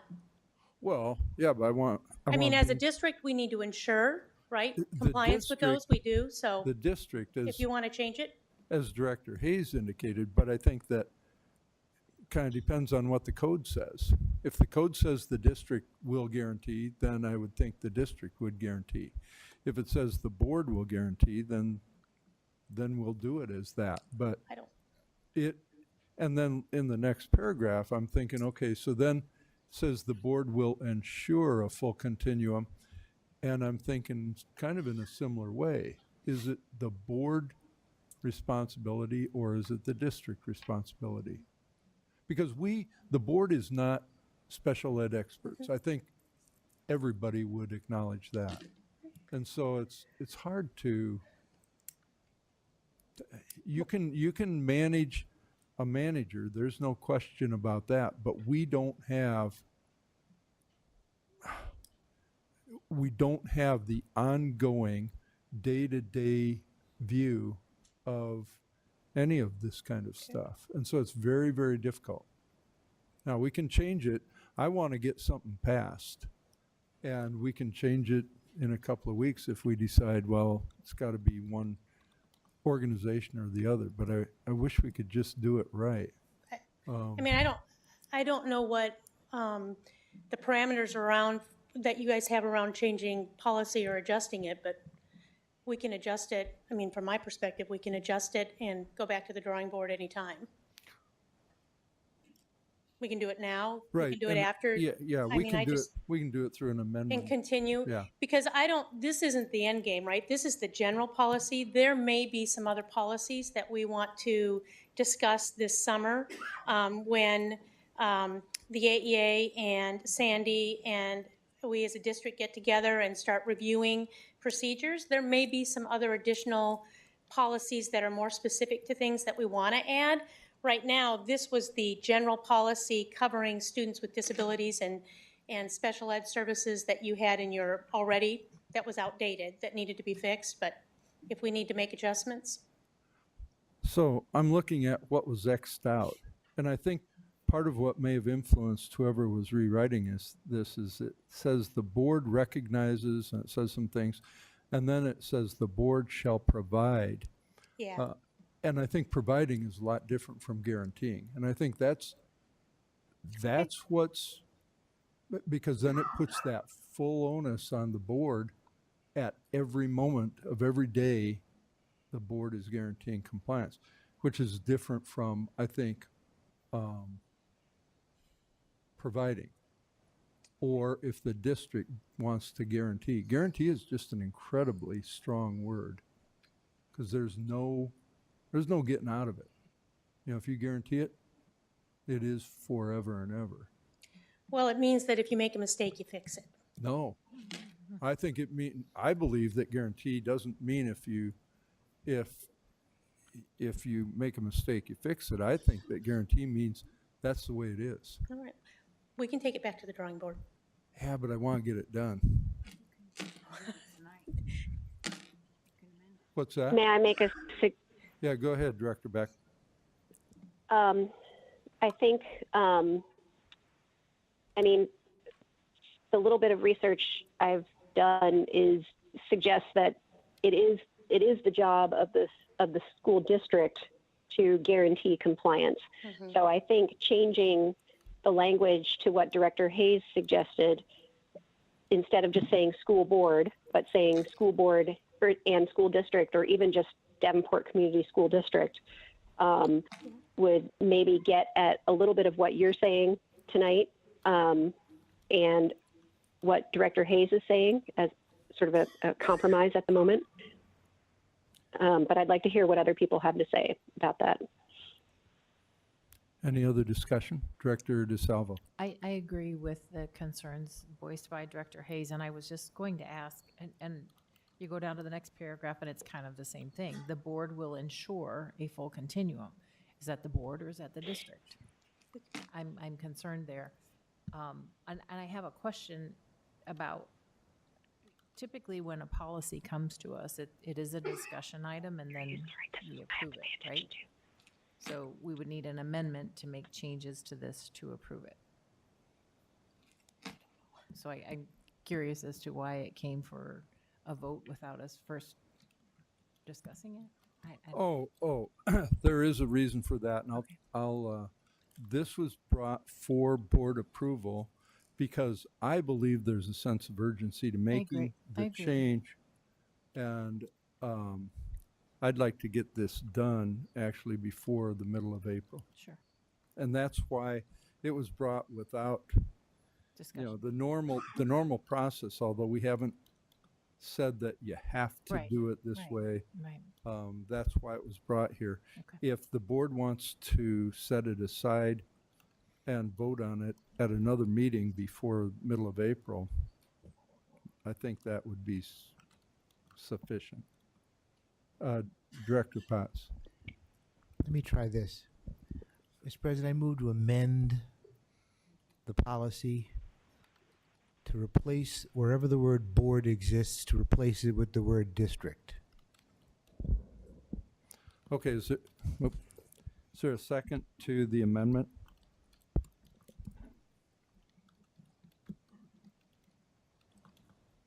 I'll second that. Okay. Is there any discussion on the amendment? Mr. President, Director Gosa. does that amendment completely take the board out of it? We don't have any skin in the game, so to say? No, I think that what happens is the board still has responsibility for all of the policies and everything that happens. It doesn't say that the board doesn't have any skin in the game. What it says is that the district is responsible for making sure that these things happen.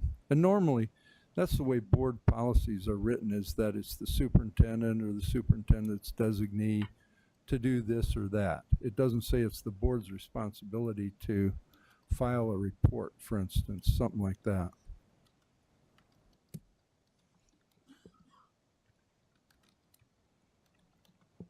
Is there any other discussion on the amendment?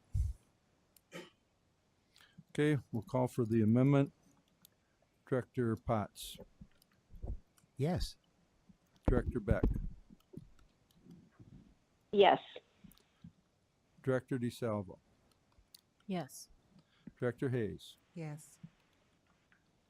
Director Gosa, No. and my vote is yes. Motion carries, the amendment passes. So the amendment is that every place in this proposed policy where it says school board, the school board will be, or board, will be replaced with the word district, right? Okay, thank you. Is there any additional discussion? Okay, I'll call Mr. President. Oh, Director Beck.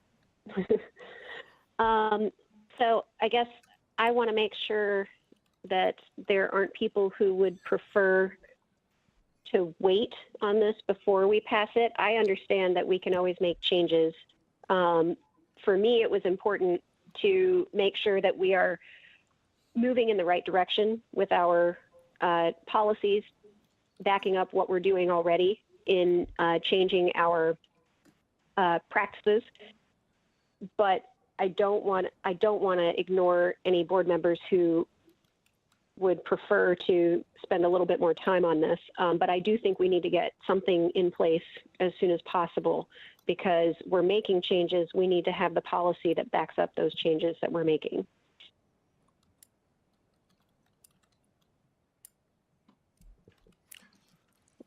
Director Beck, I'd like to ask a question. Susan, what's the sense of urgency to you on this policy change? Well, as part of the corrective action, we needed to review the current board policy for special ed, which is the one we had, and determine if it needed to be revised, which it did, because it was pretty outdated. But, and we need to do that by April 23rd. So is there time for us to go back now that we've had feedback and make some adjustments? Yeah, because we have a couple of meetings still prior to April 23rd. I think we have 3 board meetings prior to April 23rd, don't we? We have the 25th of March, and then I think there are 2 in April before, maybe 1. I might have them. Two regular meetings. Yep, we would get April 8th and April 22nd. And then Right. March 25th is a Yeah. regular meeting too, right? Yeah. March 25th. So we have 3 regular meetings before then. So, I mean, I think, given the feedback, it might be worth going back and looking at and making some adjustments and coming back again either March 25th or the following one. Or Is it possible, since Sandy Schmitz has the full authority of the Department of Education, can she review this policy? she helped write it. I understand, but could she review it with the changes that the board has recommended and authorize that this policy change would satisfy the Department of Education and, to the extent she can, the State Board of Education? I don't know that she can say anything about the state board or in terms of the DE. Could she say that it satisfies what we needed to do for the corrective action plan? That I do think she would have the authority. I'm not going to speak for her other than that because she's not here, but we can ask her. I understand you aren't going to speak for her, but Amy Williamson said that anything that she says, that Sandy says, has the full authority. Yes. The way Yes, she that I does. recall that sentence, the full authority of the Department of She Education. does. So, with that, if it still carried a sense of urgency, my thinking would be to let it go and bring it up at the next board meeting with these changes and with some assurance somehow from the department that this meets the compliance issues and any other issues that they have with respect to the way that this policy is written. If that's just as a board member, that's all I'm saying. Is there any other discussion? Mr. President, Yeah, Director Beck. I'd like to make a motion that we, I don't know what the correct wording is, but table this policy until the next meeting. Yeah, I think the correct word is postpone, but we understand your intent. Okay, postpone. You're moving to postpone the vote on this until the next regular meeting, and the vote would be the policy as written with the amendment which was passed. Is there a second to Director Beck's motion? Second. Director Hayes, you seconded? Okay, is there any additional discussion? Okay, we'll call for the vote. And excuse me while I get my paperwork straightened out.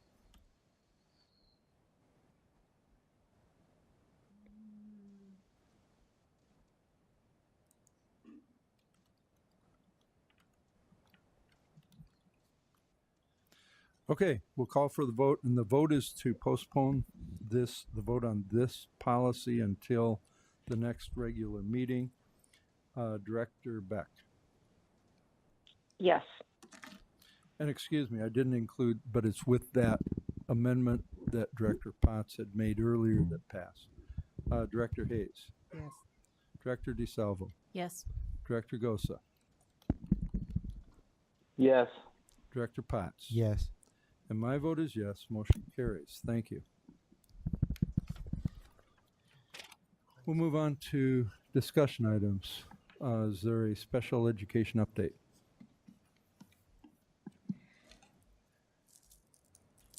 So the update is just our data. Again, the Appendix A and Appendix B data just shows where we are with our individual citations.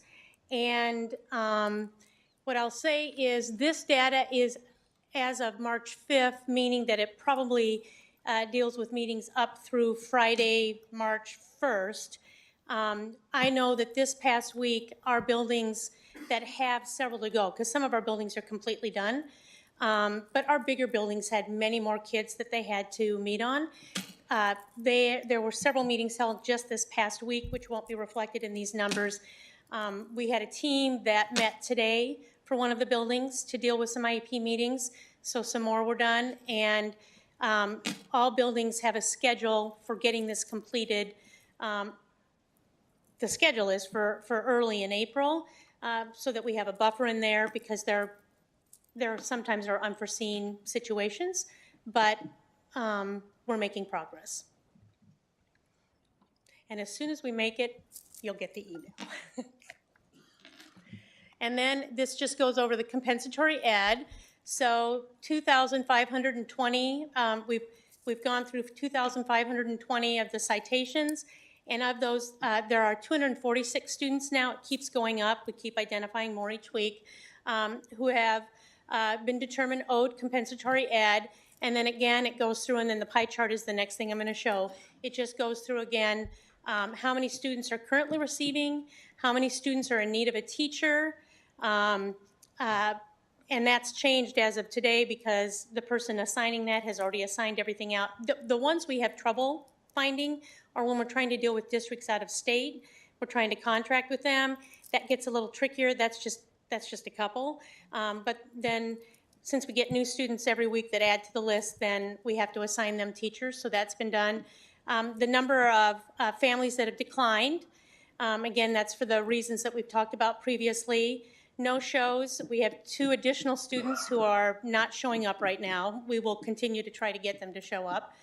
The no response again, and then students completed has increased. So we've completed compensatory ed for 7 more students since the last meeting. So we continue to make progress. And again, the compensatory ed just needs to be started as soon as possible after the IEP team has determined that it's owed. But it doesn't have to be done by April 23rd because there are some students that are going to get compensatory ed over the next year or 2. And then the other document, let's see if I get to it, is just our pie chart. How come I can't get the mouse to work? There we go.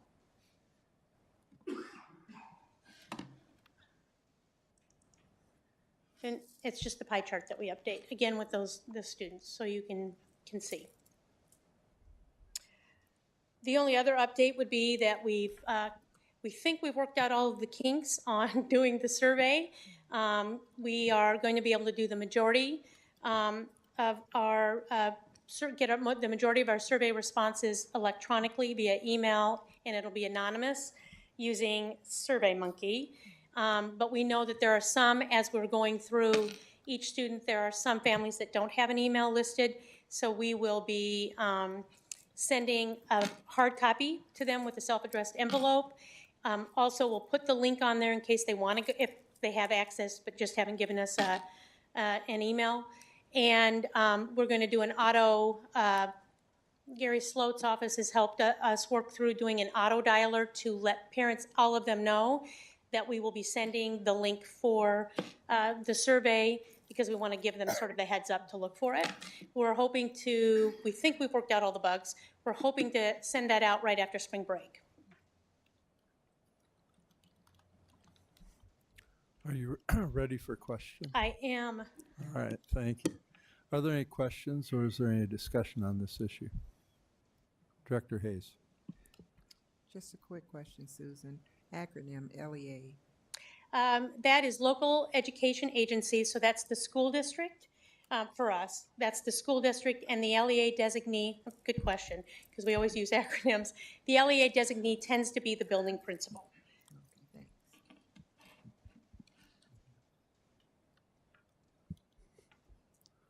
Okay, thanks. Mr. President. Director Beck. Sorry. I just had one question that came up recently. Is there any chance in the future, depending on the data we get from this, that we could ask more in-depth questions or follow-up questions? I'm not asking for that right now. I'm just trying to sort of gauge what are the possibilities there. You mean for the survey? Yeah.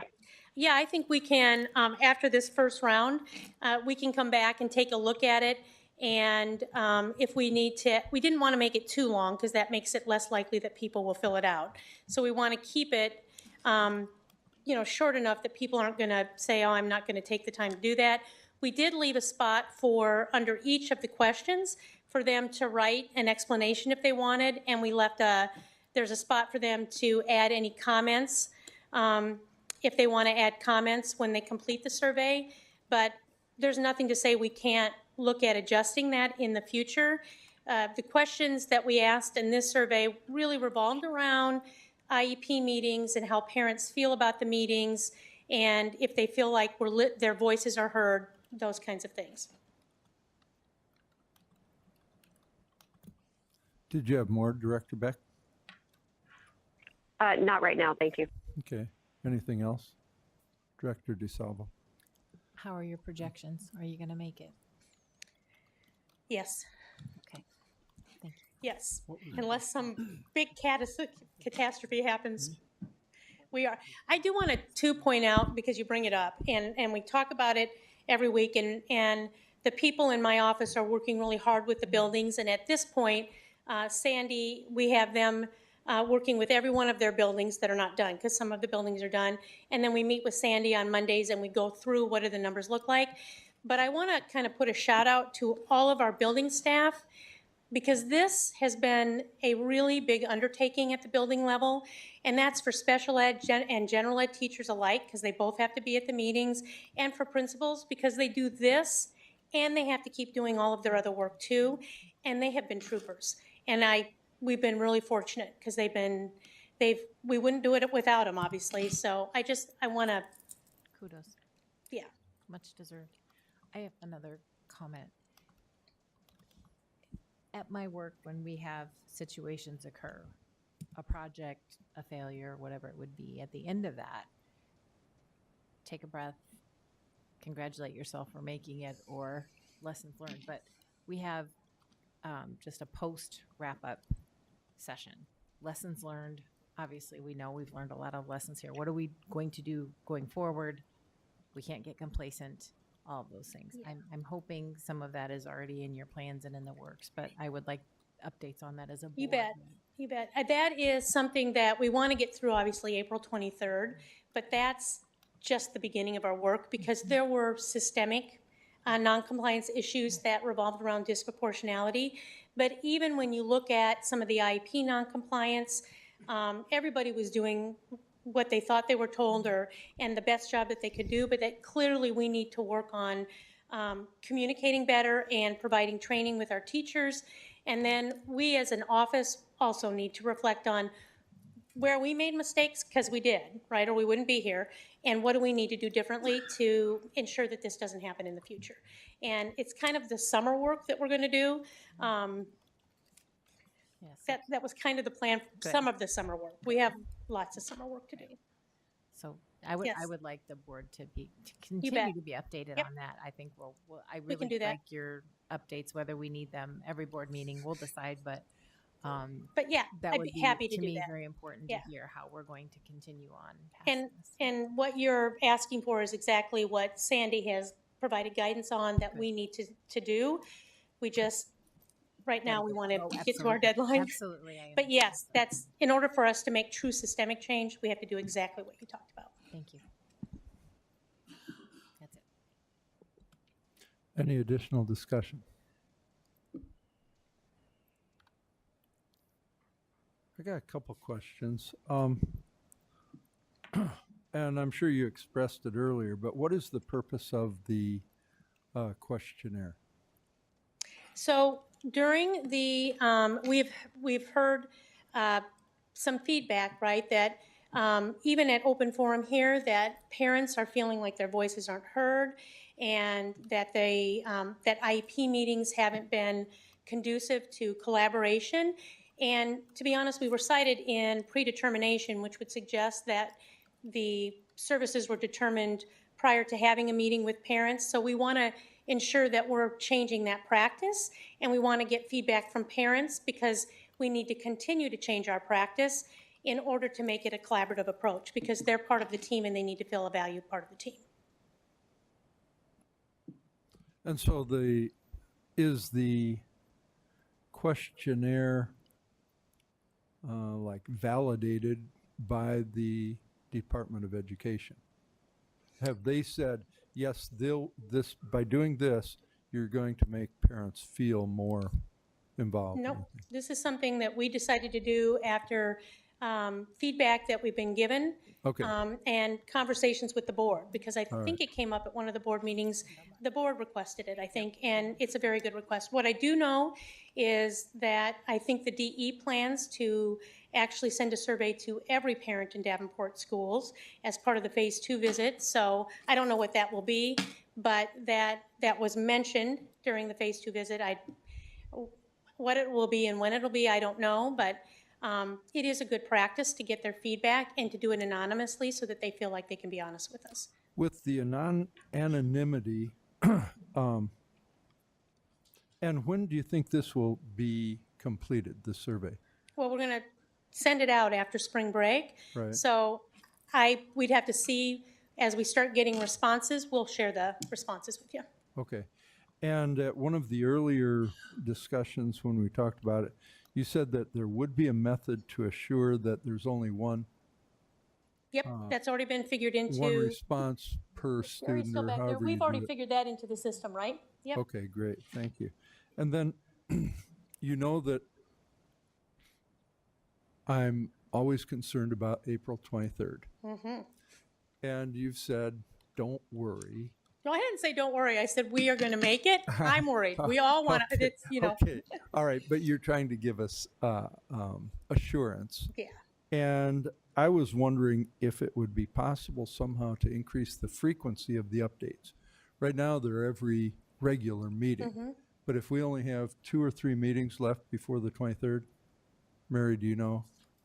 Is it It's 3. It's 3 meetings. What's that? No, I mean, we could get them daily. I don't know. Well, daily would be hard to do because we talked about that system that we're using. We could try for weekly. I don't know. I mean, we could try for weekly. I'd like to do something. I'm very concerned. When you talk about that system, you're talking about the AEA system, right? No, I'm talking about the state IMS system. The And- state IMS yeah. system. So their lack of being able to provide us information is decreasing your capability of providing me information. Is that We're, right? it's just there's a lapse sometimes between when the data is put in and validated in the IEP system and when they've actually held the meetings. So that's why we've got two things going on. We're following up with IMS because in the end, that's where the state's going to pull it, is from the IMS system. They won't do that till after April 23rd. And then, but we take a look at everything that we, that's why we have our staff following up as well. And AEA is doing the same thing.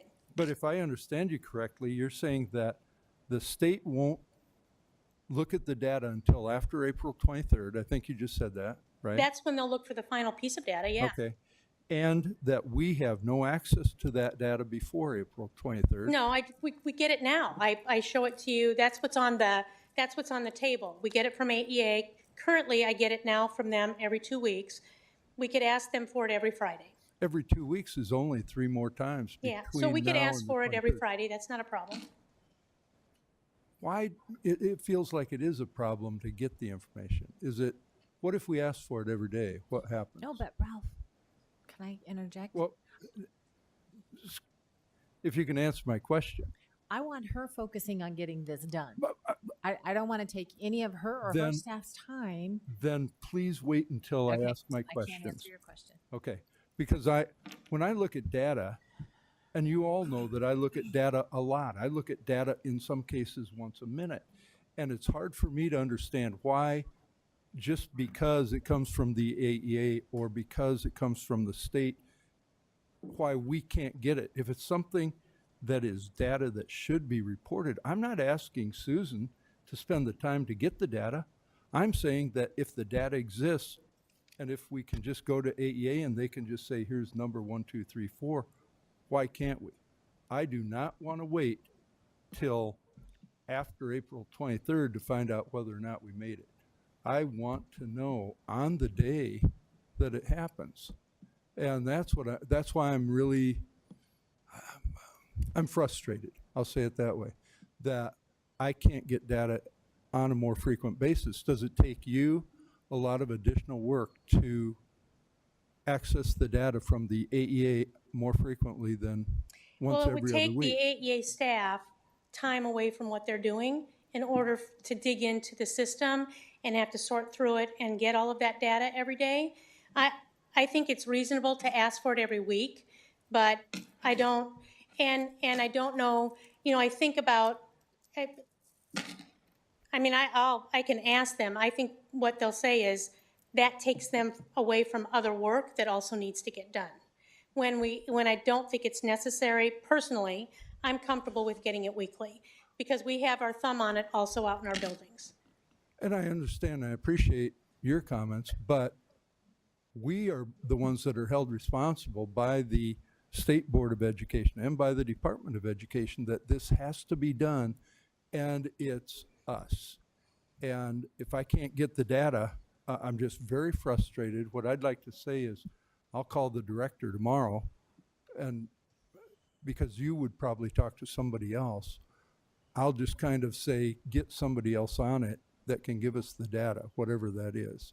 Is that, The that's not director gonna, of special ed at AEA, say that again? is that who you're going to contact? No, I'm going to contact the director of the AEA. He has the authority to say, we'll put somebody on, we'll get you the data. So that's all I'm saying, and it's not to go around you. I'm fine I with might that. be able to put a little bit of pressure on. I won't take away any of the resources that are being All spent, hands on deck. All hands on deck. but the whole AEA is not working on this issue. So that's why I'm saying I'll do what I can if you can at least get it once a week, and I'll try and get it more frequently. Director DeSalvo, do you have anything more? I'm good. Okay. Thank you. Any other discussion? All right. Thank you very much, bet. Susan. We'll have a discussion on the budget.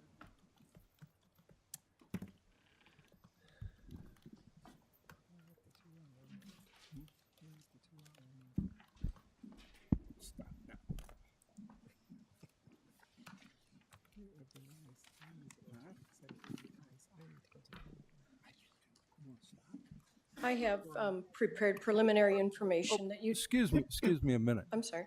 I've had a request that we take a short recess. It's been a couple hours, and I just plumb forgot about it. So why don't we take a 5-minute recess? And if you need to attend the facilities or whatever you want to do, take a break. Thank you. All right. Thank you for that recess. We'll get back started, and the discussion issue is the budget.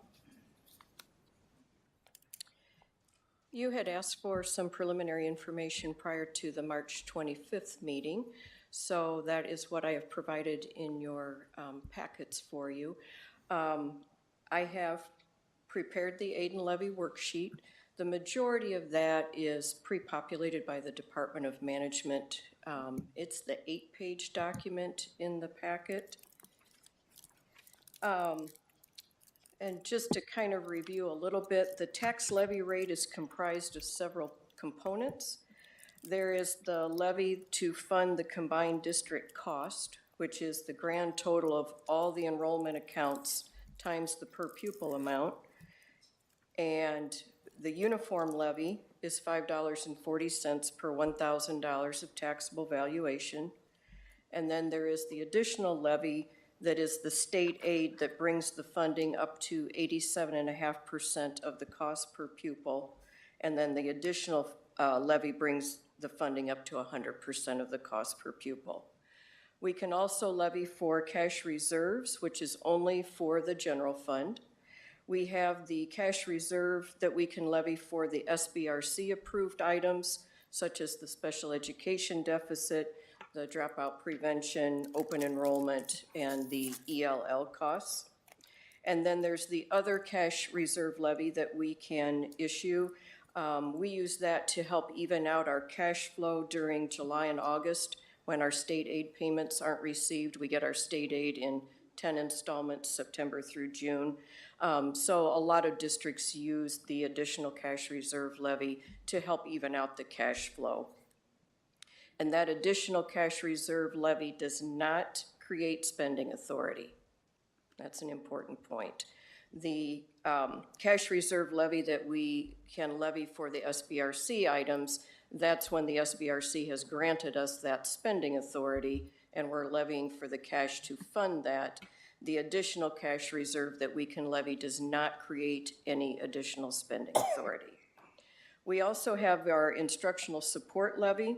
We are at the maximum 10%, and our current levy expires in 2022. So we have a couple more years of that levy. That levy can be extended for 5 years with board approval and a public hearing, or it can be voter approved and extended for 10 years. So that's something that we'll need to talk about in a couple of years. We also have our management fund levy. Management fund covers things like our property insurance, liability insurance, workers' compensation insurance, the early retirement benefits that we pay, any legal judgments that are settled against the district, the equipment breakdown insurance, and that levy is not rate limited, but it is purpose limited. So we can only use that fund, that management levy, for those very specific purposes that I just mentioned. And that levy rate is set by board action as part of the overall district budget. And then we have the PEPL levy, the physical plant and equipment levy. The voters in December just approved a new levy at the $1.34 rate, up from the 97-cent rate that it is currently at. And that new levy rate takes effect July 1st.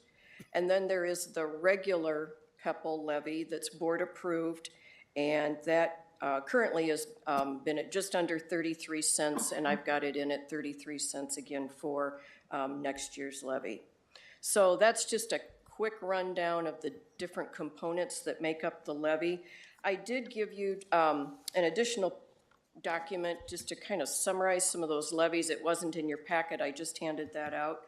Now, I thought it would be helpful to kind of condense that information down and be able to compare the current levy rate that we have to what could be the proposed levy rate for next year. And in that, you'll see in total, our current levy, all those components, the management fund, the PEPAL fund, and of course the general fund, all those levies combined together, our current levy rate is $15.45 .4564, little over $15.45 per $1,000 of assessed valuation. In the initial aid and levy that I put together for you, I have a rate of $15 and .26238. So it's a slight decrease of just a little over 19 cents per $1,000 of assessed valuation. And this is for your review, and we will discuss and look at it more closely at the next meeting on the 25th. I know one of the questions that came up back in November when we were going to the voters to ask for them to approve a new voted PEPAL levy, and to not only approve it again, but to increase the rate from the 97 cents to the $1.34. I had a number of people ask me, what's that going to do to our overall tax rate? And my answer at that time was, we don't know that yet. It was too early. We didn't have all of our new assessed valuations and that type of information. So I was happy to see that I feel we can absorb that increase in the voted PEPAL levy as part of our overall levy and still have a slight decrease in the overall levy. One big reason for that is our assessed valuations for the first time in several years increased by 4.3%. So the tax base has increased. So that's another reason that we can absorb the increase in the PEPAL levy and still decrease the total levy. One of the things that is calculated in preparing the aid and levy worksheet is the combined district cost, and that for next year will be at just a little over $158 million, and that's down about $750,000 from our current cost, and that's due to our declining enrollment. That's part of that overall formula of all the enrollment counts times the per pupil amount. Our current cost per pupil is $6,736. The legislature has passed and approved the 2.06% increase, and I'm assuming you all got that good news. So that equates to about $139. That brings our cost per pupil up to $6,875. And then they also added on that additional $5 for the second year of trying to even out the funding formula. So the cost per pupil, the rate per pupil for next year would be $6,880, up from $6,736. Part of the worksheets that are, they aren't required for the aid and levy, but we do publish them, mirror a lot of the exhibits that we have been presenting to the Department of Ed and the SBRC. So a lot of that work we really had already done in preparing our 2-year projections for the SBRC. When I got to that part of it, I realized, oh, we've already done this. We've already hashed it out. I did send the whole aid and levy file to Larry Siegel at ISFIS just to get his take on it and see if he saw anything that looked like it was way out of line. And when he called me back, his first comment was that he appreciated my consistency. And I said, well, what consistency are you talking about? I try to be consistent. And he said, I can see that what you've got in your worksheets mirrors what you've sent to the DE and the SBRC. And he said, that is critical because they are going to be looking at that.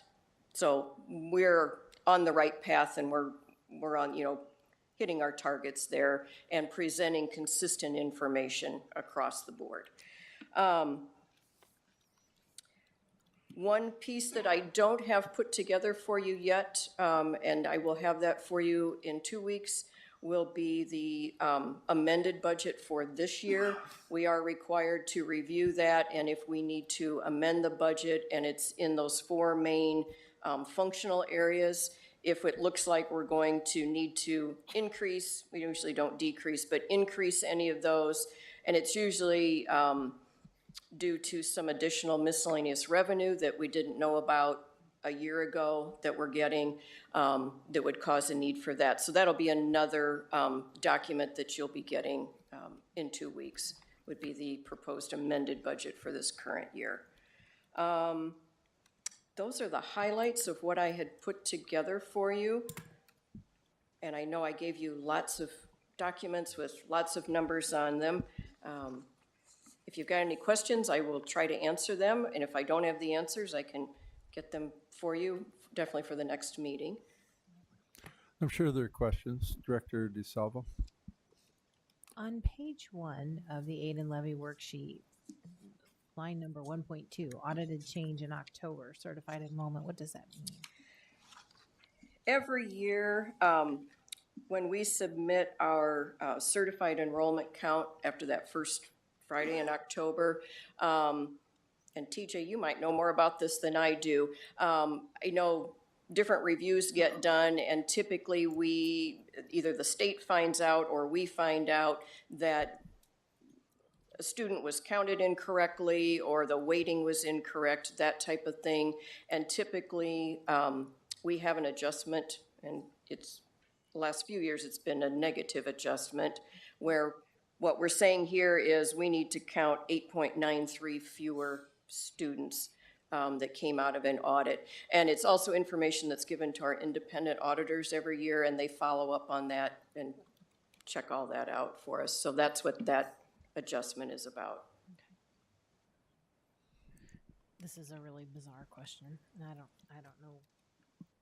So taxes that are assessed to our city, are we paid based on what's assessed or what's actually paid? The tax rate is set on the assessed value. We only receive, and it comes to us through the county. Mm-hmm. The county is the receiving agent, the receiving governmental body. They can only pay to us what they received. And typically, property taxes are paid in 2 installments. Right. So if somebody's not paying their taxes and they're included in our calculation, we may not get that money because they perhaps didn't pay their. Right. So there will be the amount, and this is reflected on the monthly financial statements. We show what we thought we were going to get, and then there's what we actually got. And even though property taxes are paid in 2 installments, we receive money from the county every single month because they're always collecting different assessments that are in arrears and that type of thing. And they detail all of that out to us on the statement we get from them every month. Our 2 big payments are in April and October, after the 2 major payments are made in March and September. But we receive property tax money every month. But they can only give us what they've actually collected. That's what I thought. Yeah. Thank you. That's it for right now. Director Hayes. Claudia, I'm sure I could speak for the entire board and just say how much we appreciate you and all the work you put in this and how eager you are to answer phone calls with questions. But with the comments that you just made earlier, is it safe to say that you're relatively comfortable with the numbers that we're going to take to SBRC tomorrow? Yes. Okay. And again, it's still a projection. Our next SBRC appearance will be in October, and that's where I will have to report to them what actually happened in fiscal 19 compared to what we were planning or what we were expecting to happen. So that'll be a little bigger challenge. Okay, thanks. No, thanks. Director DeSalvo. So you talked about the new levy rate, and it's going to seem sort of awkward that we may actually go in for a reduction. So we'll get into more of those details, but I think you explained quite a bit of it to us tonight. But when do we have to do that by? When do we have to notify? We have to have the budget certified and sent, I have to physically take it to the county auditor's office by April 15th.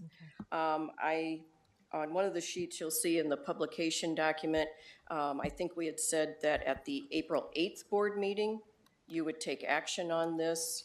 That gives us a week then before I have to submit everything to the state and to the county. And then backing up from that, if you need or want to have any discussion, there would be the April 1st Committee of the Whole meeting. And then I'm planning on a more formal presentation 2 weeks from now at the March 25th meeting. Great, thank you. Anything else? Director Beck or Director Gosa, do you have any questions? Not right now, thanks. Okay, I've got a couple. I thought the paper reported that Davenport had a 5% increase in assessed values. I don't know if you recall that. It was probably a month or two ago. That could be, but our tax base includes more than just the city. I understand. Goes out, I understand, but I would have thought that our assessed values might be closer to what the city assessed, the percent increase. But you're just saying it just plumb isn't. It's 4.3%. The Department of Management gets that from each of the county auditors. And they double check the database back and forth, and it pretty much pre-populates into our aid and levy worksheet. I mean, when it's more than 10% off, it just seems odd. But I mean, it is what it is. You get the number from the auditors, so. Right.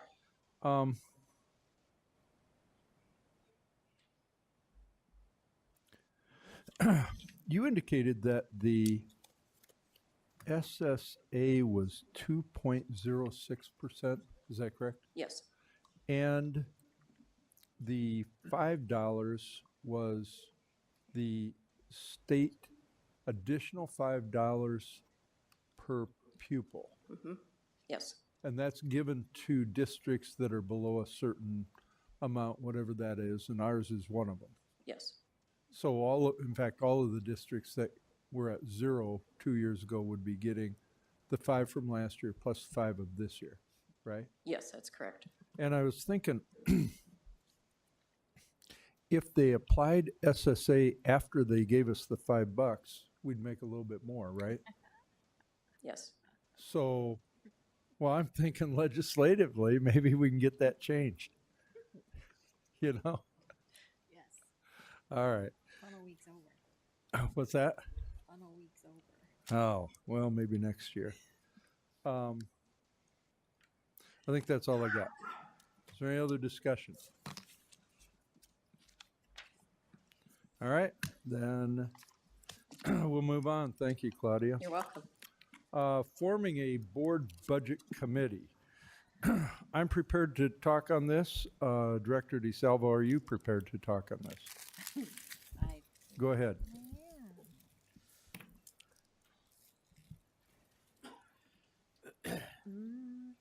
So I think that I have been nominated to form a budget committee for the board, which I think would be relevant because this is a whole lot of data. And if we can put this into a manner, nothing against Claudia, but this is a lot to absorb. And it took me a lot of time to look through it, and I still don't clearly understand. Her consolidated document helped a great deal, but I think it would be good for our board to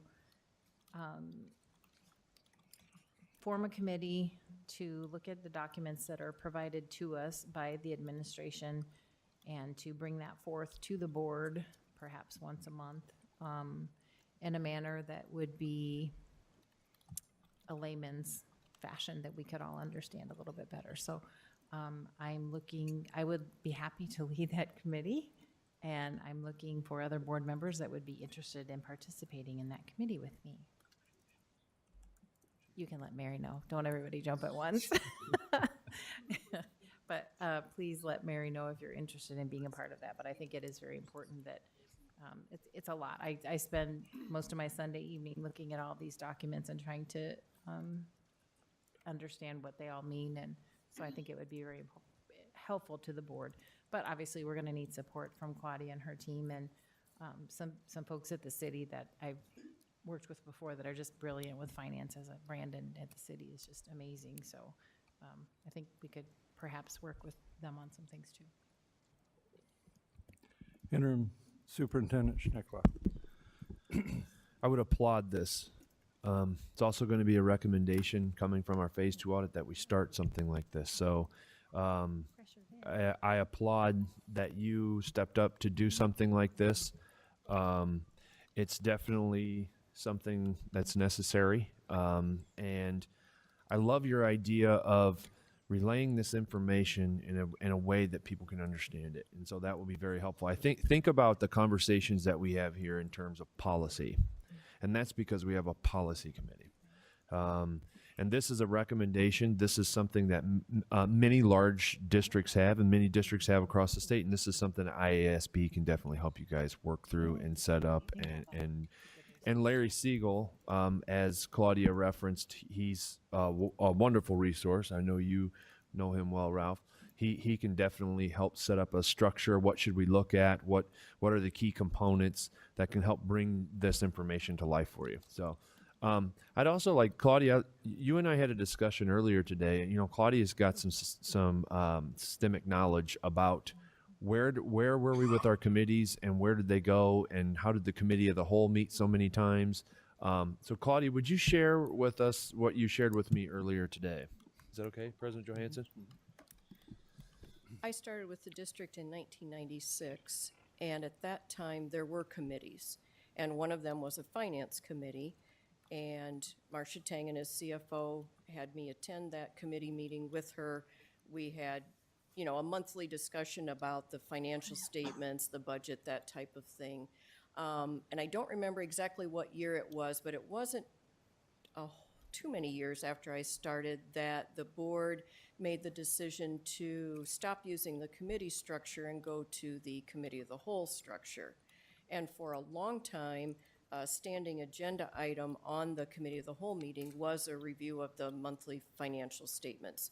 So instead of going to the finance committee meeting, I attended the committee of the whole meeting. Marcia and I would review the financial statements, try to point out anything, you know, that was an outlier, anything of note, answer board questions.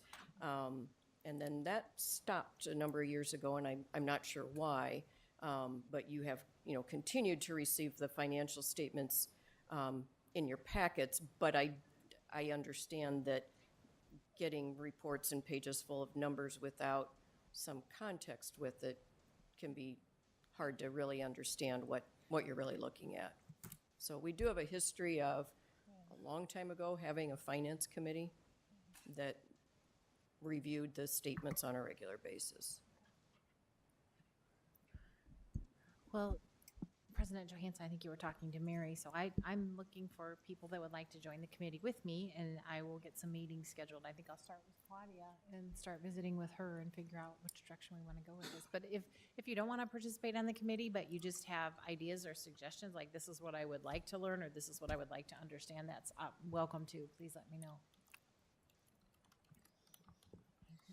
Okay, thank you for that. And as with all of our board committees, because of open meetings laws, the committees are generally limited to up to 3 board members. So if you'd like to participate, talk with Mary or Julie or me, and we'll see what we can do. But thank you very much for stepping up. We need that.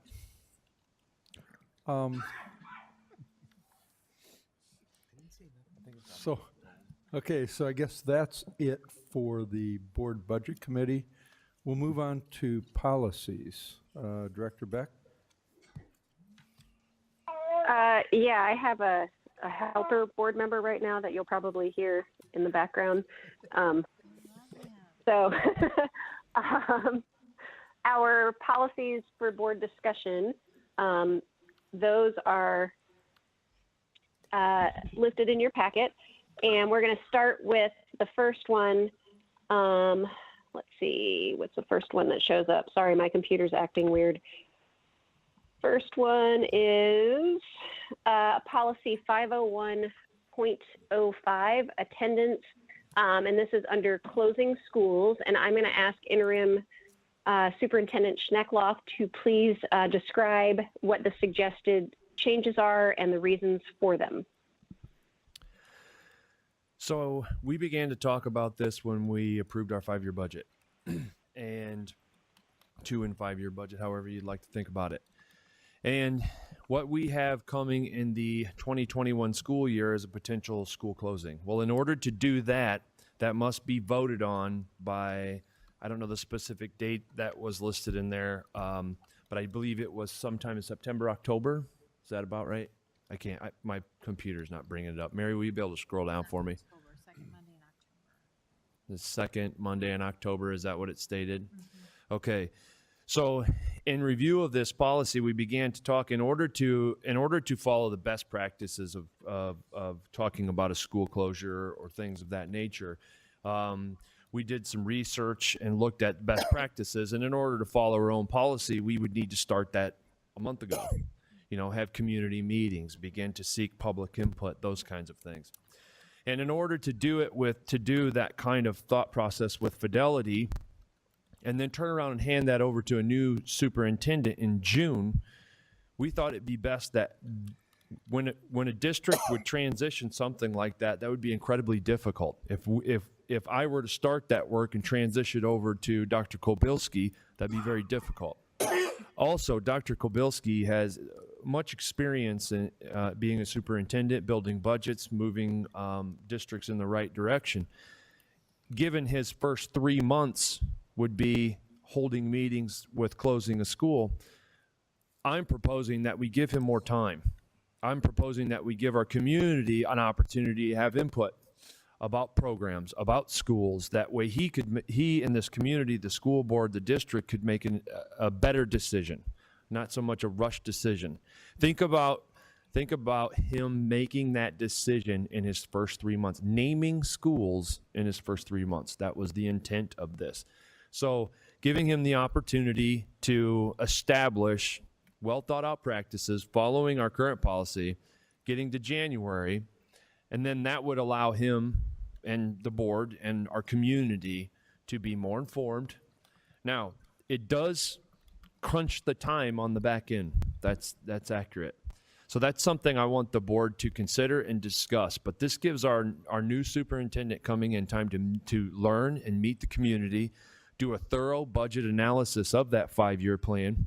I believe that he will be able to bring a fresh look of ideas to that budget that you guys talk about, the fluidness of that budget in years 3, 4, and 5. Well, that's what we want his expertise for, and I believe he needs more time to do it. Yes, it will be crunched. And so something to consider. I put the January date in there because that gives him from June to January to put together the right committees, to do appropriate public information seeking, implement the LCAC the way it's intended to advise the school board, because we have some very difficult decisions to make coming up. So that's where those date changes come from, and that's the thought process behind it.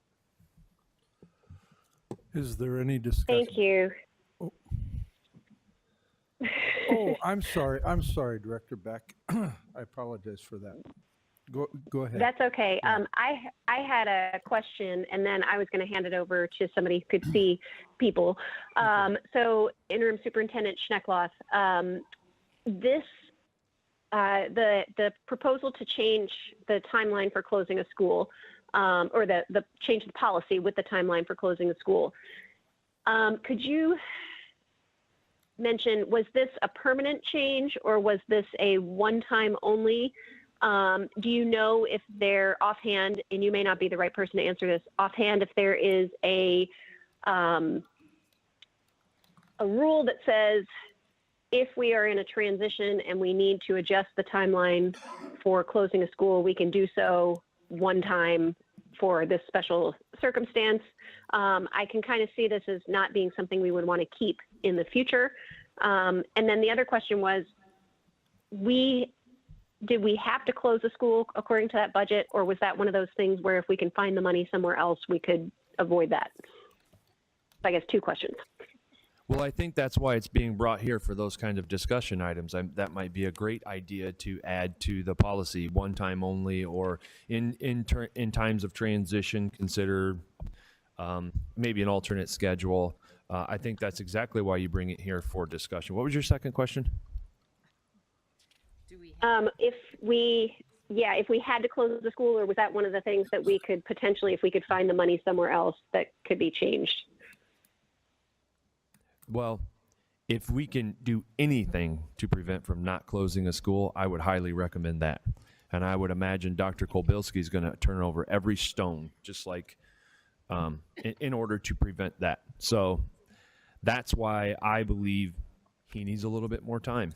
And I like the idea of it being a transition thing. That would probably make a lot of sense, actually. Thank you. So President Johansson, since you can actually see people, I would ask that you lead the discussion from here. All right. Thank you very much. Is there any discussion? Director Potts. When we were going through this process earlier, we were following a set of guidelines that I believe the state has some timelines and deadlines when you're going to do that. Does this policy conform to the state's regulations concerning the closing of an attendance center? It's not valid anymore. I'll go ahead and take a stab at it. I don't believe that the state has any regulations regarding this. The policy that the board has was based on a law that the state had at one point, and the state abandoned that law some years back. The policy committee has continued to believe that it is an appropriate policy, and so it has continued to bring it to the board, and the board has continued to agree that this is the right policy for the board, or for the district. Okay. Any other discussion? Director DeSalvo. I like the idea of giving Dr. Kowalski some more time to get in here and understand us and get to know our school, get to know our community and all of those things. So I think that's very important. So I do like the idea of changing this, but then I would like to go back. Like I think after he's here and we get through this process, then I think we should go back to allow more time, back to the October date. Director Hayes. Yeah, I do agree with that as well, just to change it during transition periods and where we can fluctuate back and forth as necessary. Is there any other discussion? Mr. President? Oh, Director Beck. So I guess I would say, since this is up for discussion and not a vote, one of the things we can do on the policy committee is take it back and insert some language that says, in times of transition or in extenuating circumstances, or outline some pretty specific circumstances where we could change the timeline so as not to accidentally set a precedent to make it shorter in the future. Sure, and the policy committee can do that. The one thing I was going to point out is that I believe that right now, if we change, even if we changed the date to what has been suggested here, I believe that the first time that a school could close is in 2022. Is that correct? If the decision is made in January of 21, Oh, I thought you were saying 2020. you're saying that the decision could be made in the year of 20, and then it says, written decision shall be made no later than April 15th of the year. So is that saying that the decision could be made in January of 20? I'm not sure how you would know. What, What I'm saying is that if you'll notice, the text next to the April date, right, that needs to be discussed, so that's not I understand. in stone. Right. In fact, that probably isn't applicable anymore. No, we understand. None of this is set in stone. It'll go back to the I policy mean, the committee. April date. And that's fine also. But what the proposal here is that the decision says if an extraordinary or unanticipated event occurs after the initial deadline of on or before the second Monday in January. So that would be January of 1920, right? And then it says in the year preceding the closing, the year preceding, so that must mean that the year would be 2021, right? Okay, that it would close. My concern, because everybody here knows how stern the SBRC has been with respect to our compliance with our financial requirements. And that I just, somehow, if we're going to even attempt a change like this, I want to make sure that we can satisfy our budget requirements in those next years. If we've got the $13 million this year, an additional amount next year, and if we continue to push out the decision on closing a school, I want to have a strong assurance somehow that we're still going to be in a rosy condition. So is there a way for me to, You won't be sitting there. I understand, but she will. So is there a way for us to have that kind of confidence that pushing this out will not cause us any troubles with our budget requirements to the SBRC?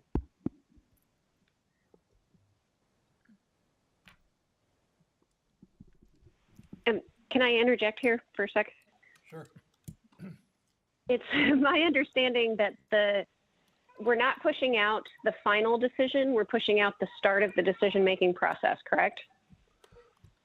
That's the intent, I think, of the Right. suggestions. But Right.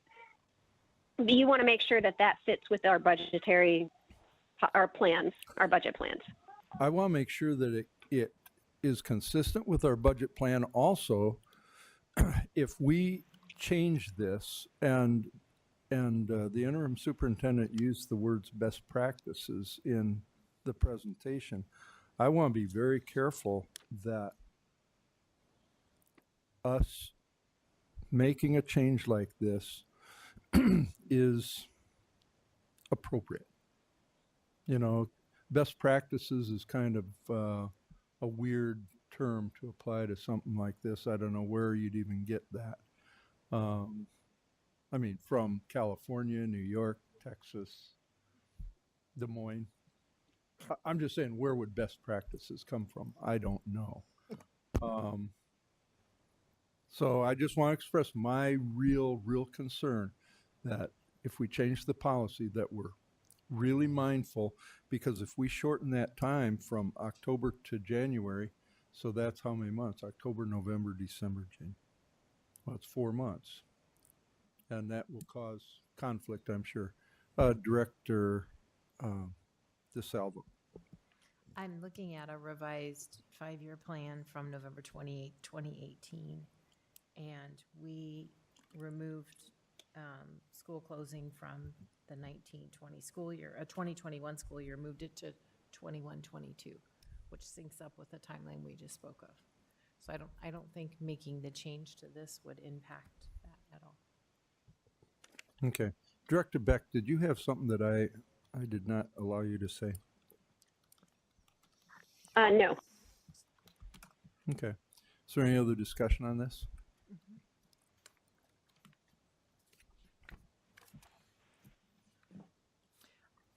Can Can I say something else? while Yeah, Bobby's Director reading? DeSalvo. The other thing I would add for consideration when we look at this policy. In November, there will be school board elections, and there are four board member seats that are up and due to decide what will happen. I would feel it's difficult, as we all know, making this decision. And if this board, as we are today, made this decision in October, and then November, we hand it off to perhaps a new board -3 to 4 new board members, that could be difficult. So I would like to give them some time, although it would be ramped up relatively quickly. But if those seated on this board right now are not here, they would have the opportunity to ramp up quickly and perhaps make that decision in January versus living with a decision that a prior board has made. Thank you for being considerate. We all appreciate that. Any other discussion? If there is none, we will we'll conclude this discussion. You have nothing more, right? Okay. All right. Before we move on, I got to tell you that I made a mistake early in the meeting. During board reports, I failed to report something. And that report is that for the, I asked for volunteers to participate on the, gosh, I apologize, must be getting late. The committee that will handle contracts with our current committee. So we have a team that's currently doing that, and I had 2 board members that volunteered. And so they will start doing that, and that is Dan Gosa and Ralph Johansson. So just wanted everybody to be aware of that. We'll move on to administrative reports. We have another policy. Huh? We have another policy. Oh, I apologize. My mistake. Yeah, there's a couple more policies. Okay. But the next one is 303.01, which I believe is yet another version of what you and Director Gosa were working on. So Yeah. you guys should take this one. Yes, I'll take it. The recommendation, right now, the current recommendation you see, and Director Gosa, you okay with me taking this one? I don't know if we lost him or what. Anyway. Yes. Oh, okay. In the section where it talks about insert amount, there's a state code that references that, and it changes time to time. And so the recommendation there is going to be that the insert amount will be changed to the amount recommended by code, by Iowa code. Okay? And so it's like a threshold. And I think the amount was $154,000 or $157,000, something like that. There are 2 sections to the to this policy. One is goods and services, and then down below that you find public improvements, and public improvements is generally our capital expenditures. And there's a paragraph which is 1 sentence, which is the 3rd paragraph under public improvements. And it says the award of all contracts for the public improvement shall be awarded to the lowest responsible bidder. You look confused. No, I'm fine. Oh, okay. All right. Our recommendation, and I apologize for not getting it into the, what you can see. I did write it, but I got caught up in some other issues.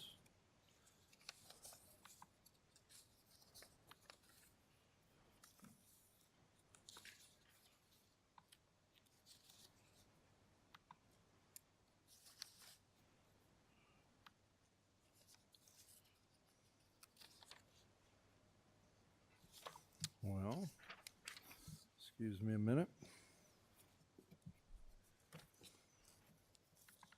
Oh, here it is. So, after that, what the recommendation, and I'll prepare better documentation of the recommendation later, but what we wanted to do was to add wording similar to up when it talks about goods and services. You see that it says the contract award may be based on several cost considerations, including but not limited to the following: cost of goods and services, availability, quality, the targeted small business procurement goal, which is one of the goals that was mentioned earlier this evening by one of the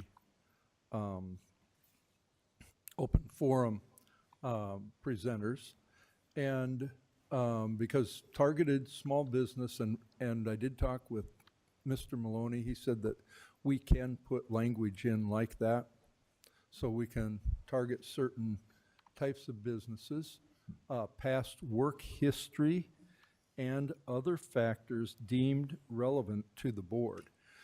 We wanted to include that type of language in the responsive bidder section of the public improvements, and we wanted to add things including, and again, I'll have Mary get this out so everybody can see it, but the experience modification rate, which is it's an indication of insurability, basically.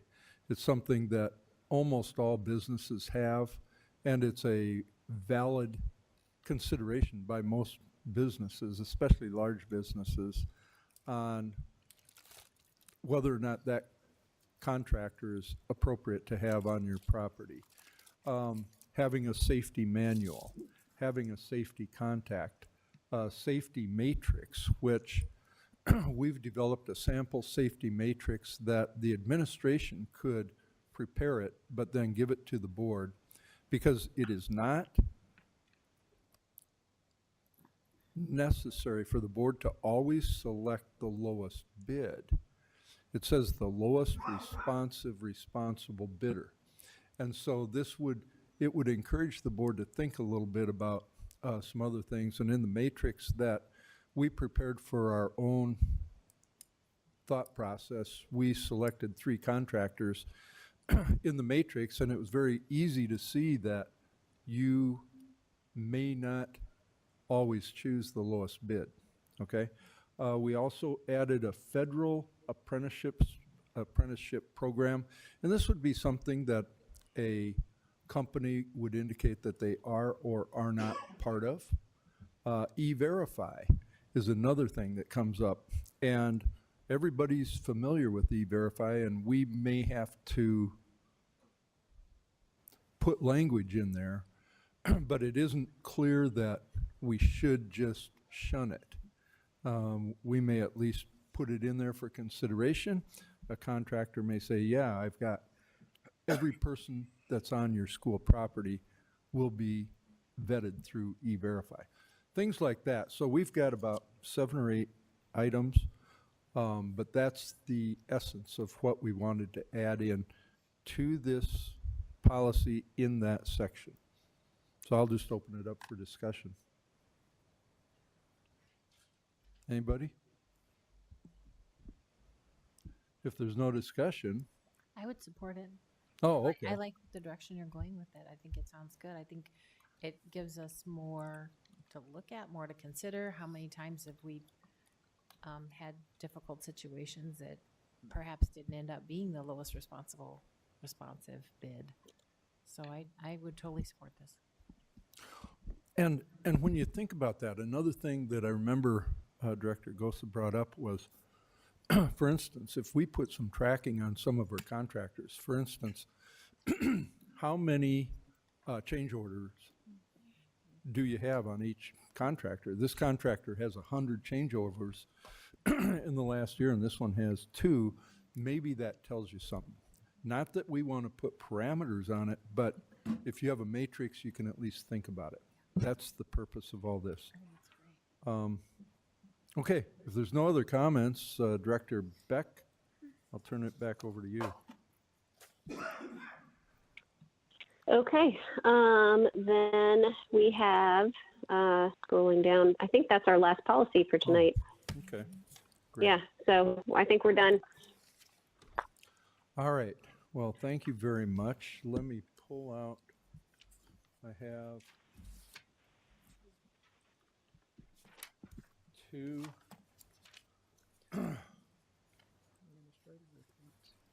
Oh, yeah, I apologize. I was going to go to administrative reports earlier when I realized I was ahead of myself. Hmm? There are none. Okay.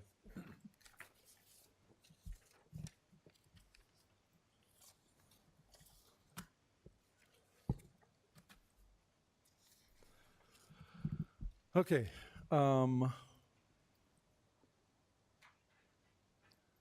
So we have board requests. I have 2 board requests. First is from Director Hayes, today's date, agenda item.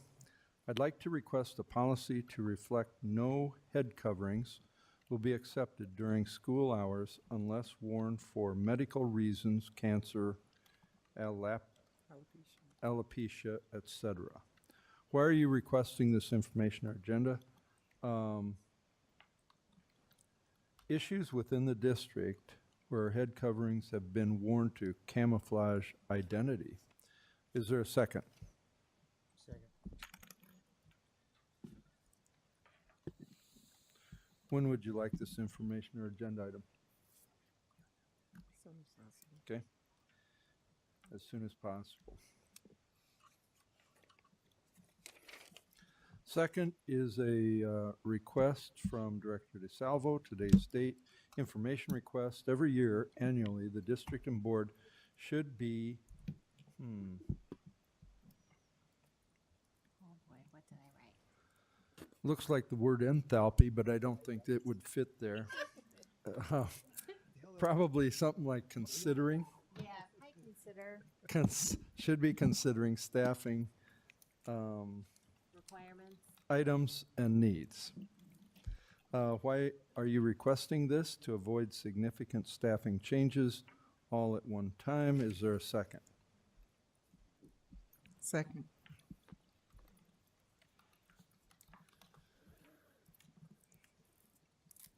When would you like this information? ASAP. Okay, thank you very much for that. And we did, I want to indicate that we had originally tried to schedule a meeting for immediately after this meeting. I have decided to cancel that meeting.